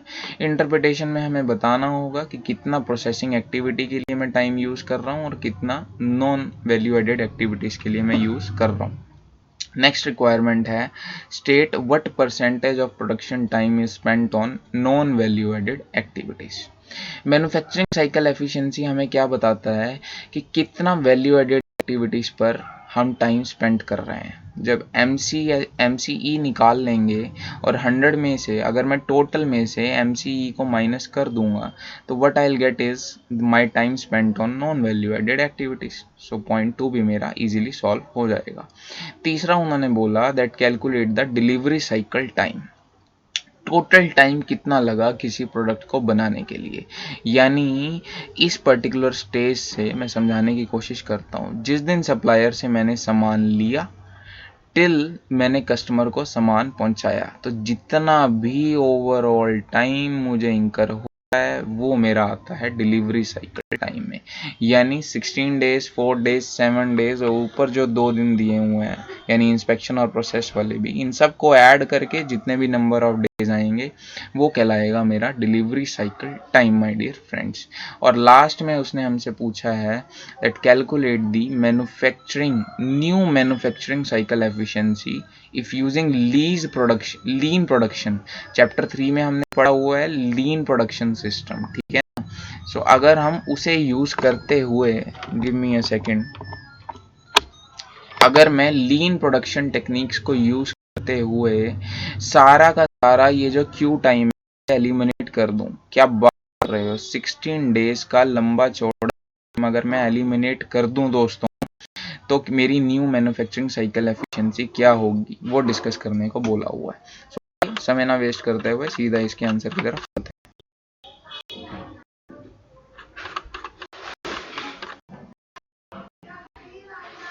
चलिए आइए शुरू करते हैं। मैन्युफैक्चरिंग साइकिल एफिशिएंसी का सिंपल सा फॉर्मूला होता है कि हम वैल्यू एडेड एक्टिविटीज में कितना टाइम स्पेंड कर रहे हैं। अगर अब मैं इन सभी प्रोसेसेस को ध्यान से देखूं तो मेरा वैल्यू एडेड एक्टिविटीज कौन सी है, प्रोसेसिंग टाइम या प्रोसेसिंग पे लगने वाला टाइम ही मेरी वैल्यू एडेड एक्टिविटीज है, ठीक है। बेसिकली मैन्युफैक्चरिंग साइकिल एफिशिएंसी का फॉर्मूला क्या होता है, total time spent on value added activities divide by में total number of time spent on the particular manufacturing cycle. ये हमें यहाँ पे निकाला, प्रोसेसिंग पे मुझे लग रहा है 2.8 डेज और जबकि टोटल टाइम मुझे लगता है इन सब का टोटल, एंड हेंस मेरी मैन्युफैक्चरिंग साइकिल एफिशिएंसी आ जाएगी 11.67%। नेक्स्ट रिक्वायरमेंट थी percentage of time spent on non value added activities. तो बहुत सिंपल है, 100 में से अगर मैं मैन्युफैक्चरिंग साइकिल एफिशिएंसी यानी वैल्यू एडेड एक्टिविटीज पर स्पेंड किया हुआ टाइम का परसेंटेज माइनस कर दूं तो मुझे नॉन वैल्यू एडेड एक्टिविटीज पर कितना टाइम स्पेंड किया वो मैं इजीली कैलकुलेट कर सकता हूँ। नेक्स्ट है डिलीवरी साइकिल टाइम। सो सप्लायर से सामान आने तक और कस्टमर तक सप्लाई करने तक कितना टाइम मुझे लग जाता है। सो मुझे अराउंड 24 डेज लग जाते हैं। मैंने सभी प्रोसेसेस के टाइम को ऐड अप करके 24 डेज को कैलकुलेट किया है। और लास्ट में है रिवाइज MCE। अगर मैं सारा का सारा जो 16 डेज का क्यू टाइम है उसे एलिमिनेट कर दूं तो मेरी मैन्युफैक्चरिंग साइकिल एफिशिएंसी क्या निकल कर आएगी। सो वो मेरी आ जाएगी 14% की। अच्छा अब ये कैसे निकली, 2.8 डिवाइड बाय में टोटल ये मैंने निकाला, लेकिन यहाँ पर चेंज क्या आया, चेंज आया इन 4 डेज का दोस्तों। यहाँ पर ये 4 डेज कंसीडर हो रहे हैं जबकि रिवाइज्ड MCE में ये 4 डेज का पीरियड कंसीडर नहीं हुआ है दोस्तों, क्योंकि हमें क्वेश्चन में बोल दिया गया है कि ये जो वेटिंग पीरियड था इसे हम एलिमिनेट कर देंगे, ठीक है जी। चलिए आइए, इस क्वेश्चन को एक ऑल्टरनेटिव मेथड से भी सॉल्व किया गया है यारों, ठीक है। और वही जो वेट टाइम का डिस्प्यूट था वो यहाँ पे समझाने की कोशिश की गई है कि वेटिंग टाइम अगर तो प्रोडक्शन से पहले का है तो वो एनसीई निकालते वक्त कंसिडर नहीं किया जाएगा। ऊपर वाले केस में हमने वेट टाइम को प्रोडक्शन का पार्ट माना था, जबकि ये वाला जो ऑल्टरनेटिव है ये मानते हुए सॉल्व किया गया है कि वेट टाइम प्रोडक्शन का पार्ट नहीं है, प्रोडक्शन से होने वाले पहले प्रोसेसेस में लगने वाला जो टाइम है वो वेट टाइम है। सो आइए रिवाइज्ड आंसर्स कैलकुलेट कर लेते हैं। एग्ज़ाम में हमें क्या करना है, एग्ज़ाम में आपको दोनों तरीक़ों से निकाल कर देना होगा, ऐसा मेरा ओपिनियन है, अगर कुछ भी स्पेसिफिकली मेंशन ना किया हो। सो मैन्युफैक्चरिंग साइकिल एफिशिएंसी मेरी क्या आ जाएगी, जो 11% की आ रही थी वो इस पर्टिकुलर केस में 35% की आ जाएगी, बिकॉज 16 डेज का पीरियड जो था वो अब मैंने एलिमिनेट कर दिया है यहाँ से, ठीक है ना। आइए आगे बात करते हैं। सो सिमिलरली मेरा नॉन वैल्यू एडेड एक्टिविटीज़ पे कितना स्पेंड हो जाएगा, 65%। डिलीवरी साइकिल टाइम अभी भी वैसे का वैसा ही रहेगा यारों, उसमें कोई चेंज नहीं आएगा, ठीक है, बिकॉज सप्लायर से लेके कस्टमर तक सामान पहुंचाने में जो टाइम लगा वो डिलीवरी साइकिल टाइम है, और उसमें हम वेट टाइम को भी इंक्लूड करते हैं। रिवाइज्ड एमसीई मेरी कितनी हो जाएगी, तो 70% की मेरी रिवाइज्ड एमसीई हो जाएगी, बिकॉज यहाँ पे 16 डेज तो वैसे ही एलिमिनेट हो चुके थे और अब ये 4 डेज भी एलिमिनेट कर दिए क्योंकि ये ज़ीरो हो गए हैं, तो रिवाइज्ड एमसीई मेरी 70% की आ गई है। क्वेश्चन में दम नहीं है खास, बट हाँ ये ऑल्टरनेट आंसर वाला पॉइंट आपको ध्यान में रखना चाहिए, एग्जाम में ये क्वेश्चन पूछा जा सकता है। अच्छा, इसी कॉन्सेप्ट पे बेस्ड एक इलस्ट्रेशन भी दिया हुआ है, लगा तो उसे भी डिस्कस कर लेते हैं और ख़त्म करते हैं इस क्वेश्चन को और इस कॉन्सेप्ट को यहीं के यहीं। अब वो इलस्ट्रेशन नंबर कौन सा है मैं बताऊं क्या, मुझे ध्यान नहीं है, इलस्ट्रेशन नंबर 4 होगा आई गेस, एक बार देख लेते हैं। यस, इलस्ट्रेशन नंबर 4 बिल्कुल सिंपल है। अरे ये तो क्वेश्चन नंबर 1 से भी इजी है, इसको तो नहीं भी पढ़ के जाओगे तो भी काम चल जाएगा, बट मैं एक बार पढ़ा देता हूँ। देखिए हमें प्रोसेसिंग टाइम दे रखा है, इंस्पेक्शन टाइम, वेटिंग टाइम और मूव टाइम। पुराने क्वेश्चन से और इस क्वेश्चन में क्या फ़र्क है दोस्तों, ये थोड़ा सा ईजी है, इसका क्यू टाइम वाला कोई भी पोर्शन यहाँ पे दे ही नहीं रखा, इन्होंने क्यू टाइम की कंफ्यूजन ही रिमूव कर दी है। चलिए एनी हाउ देखते हैं, यानी यहाँ पे ऑल्टरनेट आंसर्स वाला तो कोई पंगा होगा नहीं, सिंपल आंसर्स निकाले जाएंगे दोस्तों, ठीक है। 2 मिनट का ब्रेक मुझे दीजिए कृपया करके। चलिए अब डिस्कशन शुरू करते हैं इलस्ट्रेशन नंबर 5 की। 612 is an Indian-Japanese international chain of convenience stores for food, snacks, hot and cold beverages. Just like we can say McDonald. McDonald भी तो इसी तरीके की एक चेन है जैसे ये यहाँ पे बताया हुआ है। अब ये इतनी गंदी राइटिंग है मेरी, sorry for my poor handwriting dear friends. चलिए एनी हाउ, 612 एक Indian Japanese international chain of food है, और क्या क्या ये लोग प्रोवाइड करते हैं, तो 3 प्रोडक्ट्स हमें देते हैं ये, soft drinks, ready to eat food and fresh drinks. Okay, soft drinks यानी कि चलिए छोड़िए, मैं एग्जांपल क्यों दूं इसका, आपको ड्रिंक्स के बारे में ज़्यादा बात करनी ही नहीं चाहिए। The budgeted data relating to 3 products are as under, हमें कुछ डेटा दिया हुआ है। देखो कॉस्ट ड्राइवर रेट्स दिए हुए हैं हमें 2020 यानी पिछले साल एक्चुअल रेट्स दिए हुए हैं पिछले साल के। ऑर्डरिंग कॉस्ट यानी पर परचेज ऑर्डर मुझे 5000 की कॉस्ट इंकर करनी पड़ती थी। Delivery cost, per delivery cost 4000 की मुझे लास्ट ईयर पड़ती थी। और self stocking cost, self stocking cost कौन सी कॉस्ट होती हैं दोस्तों, जो हमें साज सजावट, आपको ये चीज़ समझ नहीं आएगी शायद, अगर मैं आपको क्या एग्जांपल दूं, अगर मैकडी में हम जाते हैं और सामने बोर्ड लगे होते हैं बड़े बड़े जिसमें प्रोडक्ट्स की सारी इन्फॉर्मेशन आ रही होती है ना, तो वो इक्विपमेंट्स मेंटेन करने की जो कॉस्ट होगी, या वहाँ पर उन लोगों ने जो अपने अदर इक्विपमेंट्स रखे होते हैं, या जो रॉ मटेरियल को वो स्टॉक करके रखते हैं पर्टिकुलर मंथ वाइज, जब मैकडी अपनी टिक्की के लिए, आलू टिक्की के लिए आलू मंगवाता होगा तो वो पर डे बेसिस पे नहीं मंगवाता है दोस्तों, 15 दिन के लिए या महीने के लिए आलू की इकट्ठा स्टॉक वो मंगा लेता है। सो इस तरीके के स्टॉक को स्टोर करने की जो कॉस्ट होती है उसे बोलते हैं सेल्फ स्टॉकिंग कॉस्ट। अब self stocking cost per hour basis पे दे रखी है दोस्तों, ठीक है, इसके डिस्कशन अभी करेंगे। और लास्ट में हमें एक्टिविटी दी हुई है कस्टमर सपोर्ट। पर आइटम हमें कस्टमर सपोर्ट पे कितना एक्सपेंस इंकर करना पड़ता है। कस्टमर सपोर्ट में अब जनरली हमें क्या करना होता है, हो सकता है कस्टमर की कंप्लेंट्स को हैंडल करना, ग्रीवियंसेस को हैंडल करना, पर प्रोडक्ट हम जो वो कॉस्ट इंकर करते हैं उसे बोलते हैं कस्टमर सपोर्ट कॉस्ट। सो एक बार कंपैरिजन कर लेते हैं। देखो लास्ट ईयर और इस ईयर में कितना फ़र्क आया, एक बार तो वो देख लेते हैं पहले। देखो जनवरी 2021 में हमने बजटेड रेट डिसाइड किया, यानी एक चीज़ क्लियर होती है कि मैं अब जो बजट बना रहा हूँ वो जनवरी 2021 के लिए बना रहा हूँ, ठीक है। और उसके लिए मैंने क्या रेट्स में चेंज किया वो बताया हुआ है। 2020 में मुझे 5000 की पर ऑर्डर कॉस्ट आ रही थी, तो मैंने इस बार उसका बजटेड रेट डिसाइड किया 4500 का। ओके, डिलीवरी पर डिलीवरी कॉस्ट का जो रेट था वो 4000 का था, इस बार मैंने उसे 4100 कर दिया है अपना बजट को बनाने के लिए। Self stocking cost per hour मुझे 1000 की थी और इस बार वो 1050 कर दी गई है। कस्टमर सपोर्ट जहां पर पहले 10 था और अब मैंने उसे 9 कर दिया है। हालांकि कस्टमर सपोर्ट को कम करना अच्छी बात नहीं है दोस्तों, कस्टमर नाराज़ भी हो सकता है। चलिए आगे देखते हैं क्या दिया हुआ है। इन ड्राइवर्स को यूज़ करते हुए मैंने जनवरी 2021 का जो बजट है वो तैयार किया है और कितने ड्राइवर्स को मैंने यूज़ किया है उसका डेटा गिवन है। सो ड्राइवर्स का मतलब है कि कौन सी एक्टिविटी का कौन सा प्रोडक्ट कितना ज़्यादा यूज़ कर रहा है। जैसे कि ऑर्डरिंग कॉस्ट, सॉफ्ट ड्रिंक्स के 16 ऑर्डर्स मैंने दिए दोस्तों अपने सप्लायर को, जबकि फ्रेश ड्रिंक्स के मैंने 20 ऑर्डर्स प्लेस किए और रेडी टू ईट फूड के 16 ऑर्डर्स प्लेस किए गए। वैसे ही डिलीवरी के लिए मैंने 13 डिलीवरीज रिक्वेस्ट की, जबकि फ्रेश ड्रिंक्स के लिए 60 डिलीवरीज और रेडी टू ईट फूड के लिए 20 डिलीवरीज की रिक्वेस्ट मैंने प्लेस की है। सेल्फ स्टॉकिंग के रिस्पेक्ट में बात करते हैं तो 15, 170 और 93 ये रेशियो में हमने ड्राइवर्स को यूज़ किया है, जबकि कस्टमर सपोर्ट सबसे ज़्यादा कस्टमर सपोर्ट मैंने फ्रेश ड्रिंक्स के लिए दिया।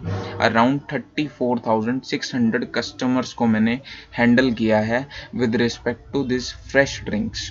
फ्रेश ड्रिंक्स में एप्पल जूस वगैरह आ जाता है जो फ्रेश हम निकाल के देते हैं, जबकि सॉफ्ट ड्रिंक्स में कोका कोला वगैरह आती है और इनकी कुछ खासी कंप्लेंट नहीं है ऐसा देखने से लगता है।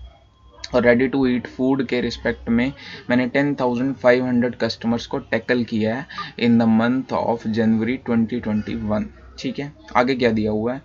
612 has a continuous improvement system. Okay, देखने से लगता है कि चैप्टर 3 लीन मैनेजमेंट सिस्टम अच्छे से इन्होंने पढ़ा हुआ है। To budgeting monthly activity cost for each month of 2021। So ये हर बार बजट बनाते वक्त कंटिन्यूस इम्प्रूवमेंट का ध्यान रखते हैं और रेट्स में कॉन्टीन्यूसली चेंज करते हैं। क्या दिया हुआ है आगे। February's budgeted cost driver is 0.996 times the budgeted January 2021 rate. तो जनवरी का जो रेट रहा होगा उसका 0.996 टाइम्स ये फरवरी का रेट रखेंगे और वैसे ही ये चलते जाएंगे और मार्च का फिर जो बजटेड रेट होगा वो कितना होगा, वो 0.996 टाइम्स ऑफ फरवरी वाला रेट होगा दोस्तों, एंड सो ऑन ये चलते जाएंगे कुछ इस तरीके से। Now what is the requirement of this particular question. हमें बोला गया है that we need to compute the total budgeted cost for each activity in January 2021। हमें टोटल बजटेड कॉस्ट निकालनी है। आइए देख लेते हैं टोटल बजटेड कॉस्ट क्या हुई है। ये फॉर्मेट बहुत इंपॉर्टेंट है और कितना प्यारा बनाया हुआ है अभी देखते हैं। Calculation of total budgeted cost for each activity. 4 activities दी हुई हैं, ordering, delivery, shelf stocking and customer support. ये करंट रेट्स को मैंने यूज़ किया हुआ है जो जनवरी के बजट बनाने के लिए मैंने डिसाइड किए थे। सो 4500 into number of drivers used, 16, 20 and 16 की रेशियो में मैंने इसको एलोकेट किया है। यानी कि सॉफ्ट ड्रिंक्स के लिए मुझे 16 ड्राइवर्स यूज़ हुए, जबकि रेडी टू ईट फूड के लिए भी 16 ही यूज़ हुए। बट फ्रेश ड्रिंक्स के केस में क्योंकि 20 ड्राइवर्स यूज़ हुए थे तो 4500 मल्टीप्लाई बाय में 20, ये 90,000 कैसे आया, 4500 मल्टीप्लाई बाय में 20 और 72,000 कैसे आया, अगर मैं 4500 को 16 से मल्टीप्लाई कर दूं तो मेरा 72,000 आ जाएगा दोस्तों। वैसे ही हमने डिलीवरी, सेल्फ स्टॉकिंग और कस्टमर सपोर्ट के लिए रिस्पेक्टिव कॉस्ट निकाल ली हैं। ये इन्फॉर्मेशन दी हुई है कॉस्ट हायरार्की की। वैसे इस पर्टिकुलर क्वेश्चन में इसकी नीड नहीं थी, बट ICI अगर मेंशन कर रहा है तो हमें भी करना चाहिए। और टोटल बजटेड कॉस्ट हमारी इस तरीके से हमने निकाल ली है। ज़्यादा डिस्कशन की नीड नहीं है, इसलिए मैंने की भी नहीं है। ओके, नेक्स्ट रिक्वायरमेंट है डिस्कस दी एडवांटेजेस। ओहो, अच्छी बात है। Discuss the advantages might T12 gain by using an activity based budgeting approach। ये कह रहा है कि मान लो अगर activity based budgeting course approach का यूज करते हैं ओवर एनी अदर अप्रोच, तो उससे हमें क्या बेनिफिट्स मिलेंगे। अब अदर अप्रोच कौन सी होती है? An approach that allocates the cost of these activities to products as a percentage of cost of goods sold. ठीक है, एक्चुअल में अगर आपने एक्टिविटी बेस्ड बजटिंग को पढ़ा हो तो एक्टिविटी बेस्ड बजटिंग अप्रोच का सिंपल सा थीम है। और क्या थीम है? ये कहता है कि जब जब भी बजट को on the basis of activities बनाया जाएगा तो उसे बोलेंगे एक्टिविटी बेस्ड बजटिंग अप्रोच। देखो, मैं यहाँ पे एग्जांपल लेता हूँ IPC का। IPC में हम बजटिंग का चैप्टर पढ़ते थे और वहाँ पर हम बजट्स बनाते थे। और बजट्स बनाते वक्त हम बेस मानते थे अपनी कॉस्ट को या फिर अपनी सेल्स को, यानी जिस प्रोडक्ट की जितनी सेल है उस हिसाब से हम खर्चों को एलोकेट कर दिया करते थे, अगर आप रिकॉल कर पा रहे हैं तो। वैसे ही कुछ केसेस में हम कॉस्ट को बेस मान लिया करते थे, यानी जिस प्रोडक्ट की जितनी ज़्यादा कॉस्ट होती थी उतना ही बाकी एक्टिविटीज़ की कॉस्ट को हम वहाँ पर एलोकेट कर दिया जाते थे। बट एक्टिविटी बेस्ड बजटिंग इसके बिल्कुल खिलाफ है। ये फाइनल में आपने समझा है। एक्टिविटी बेस्ड कॉस्टिंग कहता है कि जिस प्रोडक्ट में जितनी ज़्यादा एक्टिविटी कंजम्पशन हो रही है उस प्रोडक्ट में उतना ही एक्टिविटी कॉस्ट को एलोकेट कीजिए। ये क्या मतलब है कि आप कॉस्ट के बेस में सभी प्रोडक्ट्स में डिवाइड करते जा रहे हैं एक्टिविटी रिलेटेड कॉस्ट को। और ये बात बिल्कुल सही भी है। आप खुद ही सोचिए, हो सकता है कोई प्रोडक्ट जब हम एक्वायर कर रहे हैं तो उसकी कॉस्ट बहुत कम आ रही है, बट फिर उसके बाद जब वो एक्टिविटीज़ का खर्चा उसके ऊपर करते हैं तो वो बहुत ज़्यादा आ रहा है। तो ऐसे में हम जर्नल एलोकेशन नहीं कर सकते, हमें एक्टिविटी बेस्ड कॉस्टिंग के बेसिस पर ही एलोकेशन करनी चाहिए। तो वही यहाँ पर इन्होंने दिया भी हुआ है। 4 एक्टिविटीज़ हैं हमारी: ऑर्डरिंग, डिलीवरी, सेल्फ स्टॉकिंग और कस्टमर सपोर्ट। और उसका इन्होंने हमें परसेंटेज वाइज बाइफर्केशन निकाल कर दिया हुआ है। और ये हम जर्नली कब निकालते हैं? When we use to follow activity based budgeting approach. So soft drinks 30.77% consumption कर रही है टोटल ऑर्डरिंग कॉस्ट का, जबकि फ्रेश ड्रिंक्स 38.46 और रेडी टू ईट 30.77। आप कहेंगे ये कॉम्प्यूटेशन कैसे आया? कोई दिक्कत नहीं है। आप सॉफ्ट ड्रिंक्स में कितनी ऑर्डरिंग कॉस्ट आ रही है उसे देख लीजिए। ये आ रही है 72,000 की। और टोटल कॉस्ट कितनी आ रही है? ये आ रही है 2,34,000 की। सो अगर मैं 72,000 की ये जो कॉस्ट है इसे 2,34,000 से डिवाइड करके मल्टीप्लाई बाय में 100 करूँ तो ये कितना आ जाएगा दोस्तों? 72 डिवाइड बाय में 234 इंटू 100, ये आ जाएगी 30.77। तो हमारा 30.77 निकल के आ गया। इसी तरीके से हमने बाकी चीज़ों को भी एलोकेट किया परसेंटेज वाइज और एक कंक्लूजन पर आ गए कि सभी सपोर्ट एक्टिविटीज़ का सबसे ज़्यादा कंजम्पशन कौन करता है इन तीनों में से? सो वो करता है फ्रेश ड्रिंक्स। आप खुद देखिए, सेल्फ स्टॉकिंग के लिए फ्रेश ड्रिंक्स 61.15 कंट्रीब्यूटर है टोटल कॉस्ट का, जबकि सॉफ्ट ड्रिंक्स तो सिर्फ 5.4 और रेडी टू ईट भी एक सिग्निफिकेंट अमाउंट 33% का कंट्रीब्यूटर है। सो एक्टिविटी बेस्ड बजटिंग की वजह से हमें आइडेंटिफाई करने में इजी हो गया कि ये जो फ्रेश ड्रिंक्स वाला मेरा प्रोडक्ट है ये सपोर्ट एक्टिविटीज़ का बहुत ज़्यादा यूज़ कर रहा है। तो नेचुरली जो मेरी मेजर कॉस्ट इंकर हो रही है apart from the purchase cost, वो because of these fresh drinks incur हो रही है। So by identifying these differences, 612 managers are better able to budget for different unit sales and different mixes। ये advantages बताने की कोशिश की है, ये हमें लिखने होंगे। ठीक है, आगे चलते हैं, नेक्स्ट पार्ट की बात करते हैं। अच्छा, कुछ अदर बेनिफिट्स भी दिए हुए हैं। क्या बेनिफिट्स हैं एक बार देख लेते हैं। Well, it helps in identification of budgetary slack. हाँ, बजटरी स्लैक क्या होता है दोस्तों? पहले तो आपको ये पता होना चाहिए। बजटिंग के चैप्टर में आप ज़्यादा अच्छे से पढ़ेंगे। देखिए, जब जब भी हम लोअर लेवल मैनेजर्स को डिसीजन मेकिंग में इन्वॉल्व करते हैं तो जर्नली एक प्रॉब्लम अराइज होती है इस तरीके की डिसीजन मेकिंग में। जो मैनेजर होते हैं वो जानबूझ के एक lower level of target set करने की कोशिश करते हैं। मतलब मेरे प्लांट की कैपेसिटी तो मान लो 1 लाख यूनिट्स बनाने की है, बट एक जो लोअर लेवल मैनेजर है वो क्या कहेगा, वो कहेगा कि अरे हम 80,000 यूनिट्स का स्टैंडर्ड टारगेट लेकर चलते हैं। अब जर्नली वो ऐसा क्यों कहेगा जबकि कैपेसिटी तो 1 लाख यूनिट्स बनाने की है? ऐसा वो इसीलिए करेगा ताकि वो इजीली टारगेट्स को अचीव कर पाए। तो जब हम अपनी कैपेसिटी से लोअर लेवल पे बजट्स को डिसाइड करते हैं तो इसे बोलते हैं बजटरी स्लैक। और ये प्रॉब्लम आइडेंटिफाई हो सकती है with the help of activity based budgeting. ठीक है जी। उसके अलावा और क्या बेनिफिट्स हैं? Clear linking of cost with staff responsibility. जी बिल्कुल, कौन सा प्रोडक्ट किस एक्टिविटी का कितना कंजम्पशन कर रहा है वो इजीली हम डिटरमाइन कर पाएंगे। End of course better identification of resource needs. तो क्वेश्चन 1.1 एंड 2 मोर और लेस सेम है।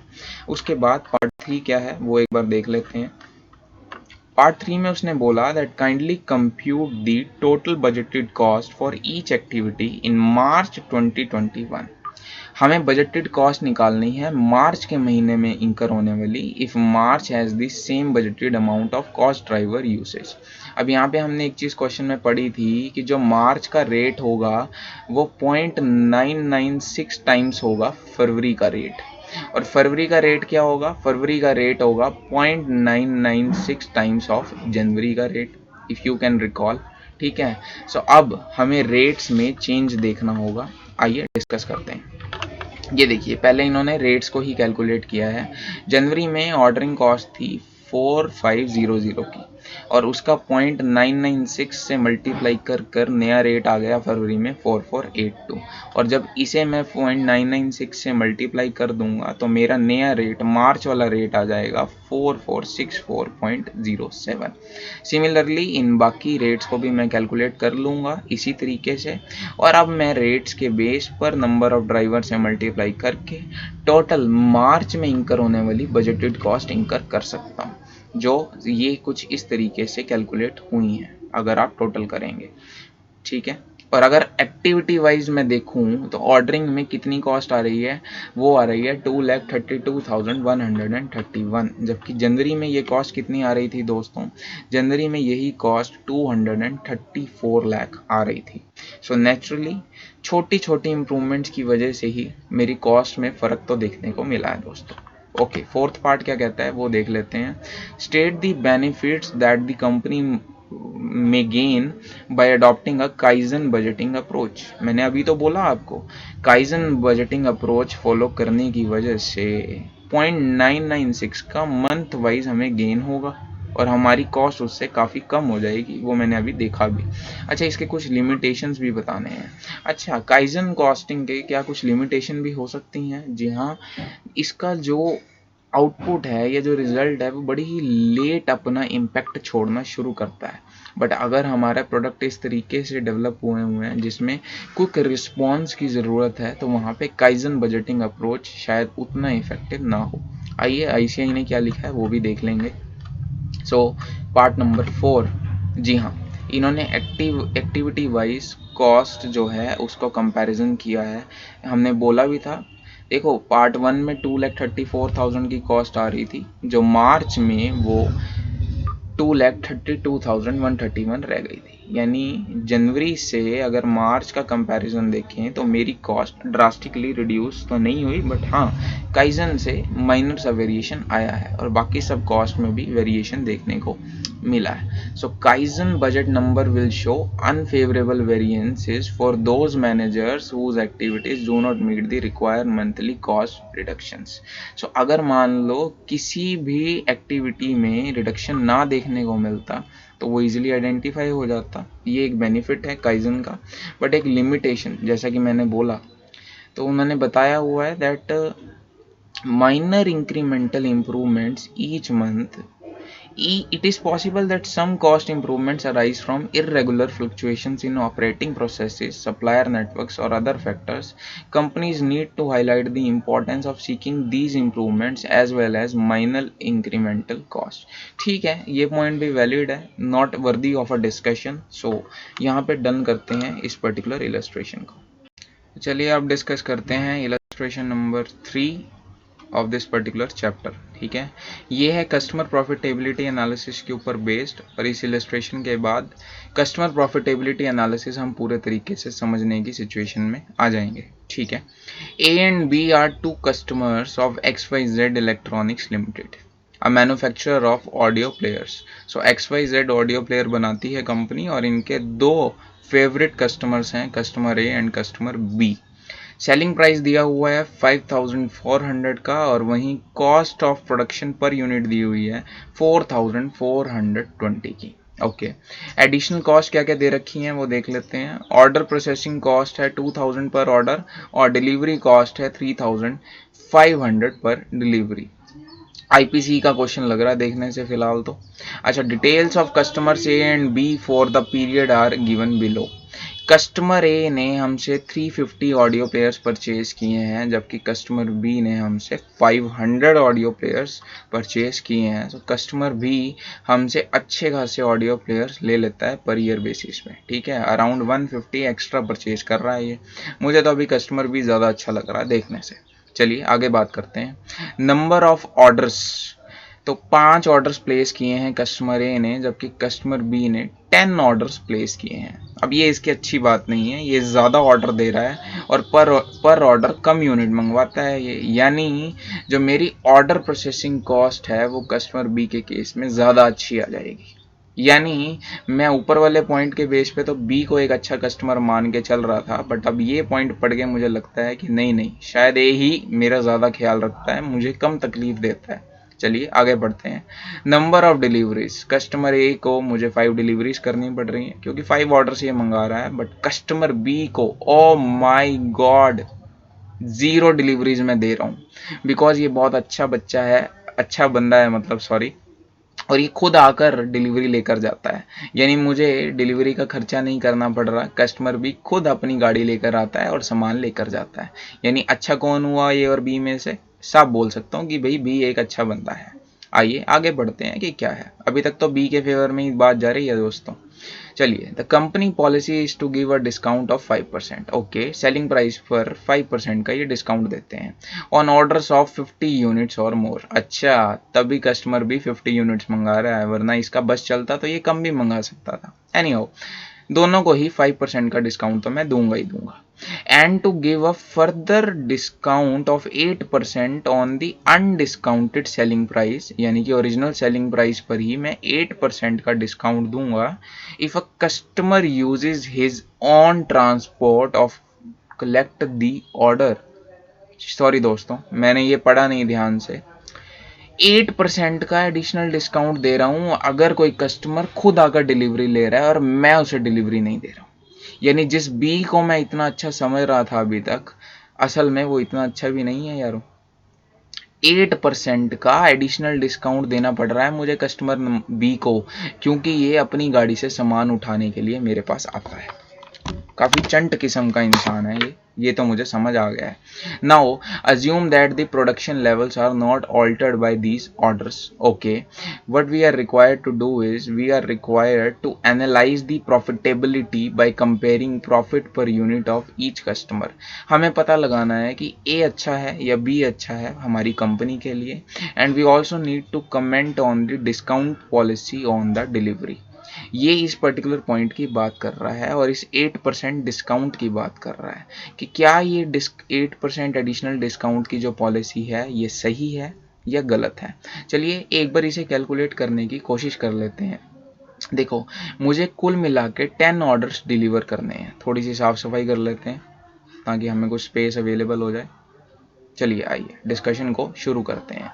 कस्टमर बी को मुझे 10 ऑर्डर्स डिलीवर कर आने हैं, और अगर मैं इसका कॉस्ट खुद बियर करता एज अ कंपनी तो मुझे 3500 पर डिलीवरी की कॉस्ट इंकर होती, यानी टोटल 35,000 की मुझे एडिशनल कॉस्ट इंकर करनी पड़ती।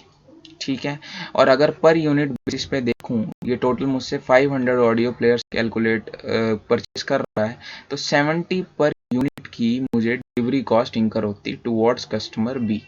ठीक है, अभी कितनी कॉस्ट मुझे इंकर हो रही है पर यूनिट, अब वो निकालना पड़ेगा। यानी इस 8% डिस्काउंट की वजह से मुझे कितनी कॉस्ट इंकर हो रही है। तो अनडिस्काउंटेड सेलिंग प्राइस पर मुझे ये कैलकुलेट करने को बोला हुआ है। कितना है मेरा अनडिस्काउंटेड सेलिंग प्राइस?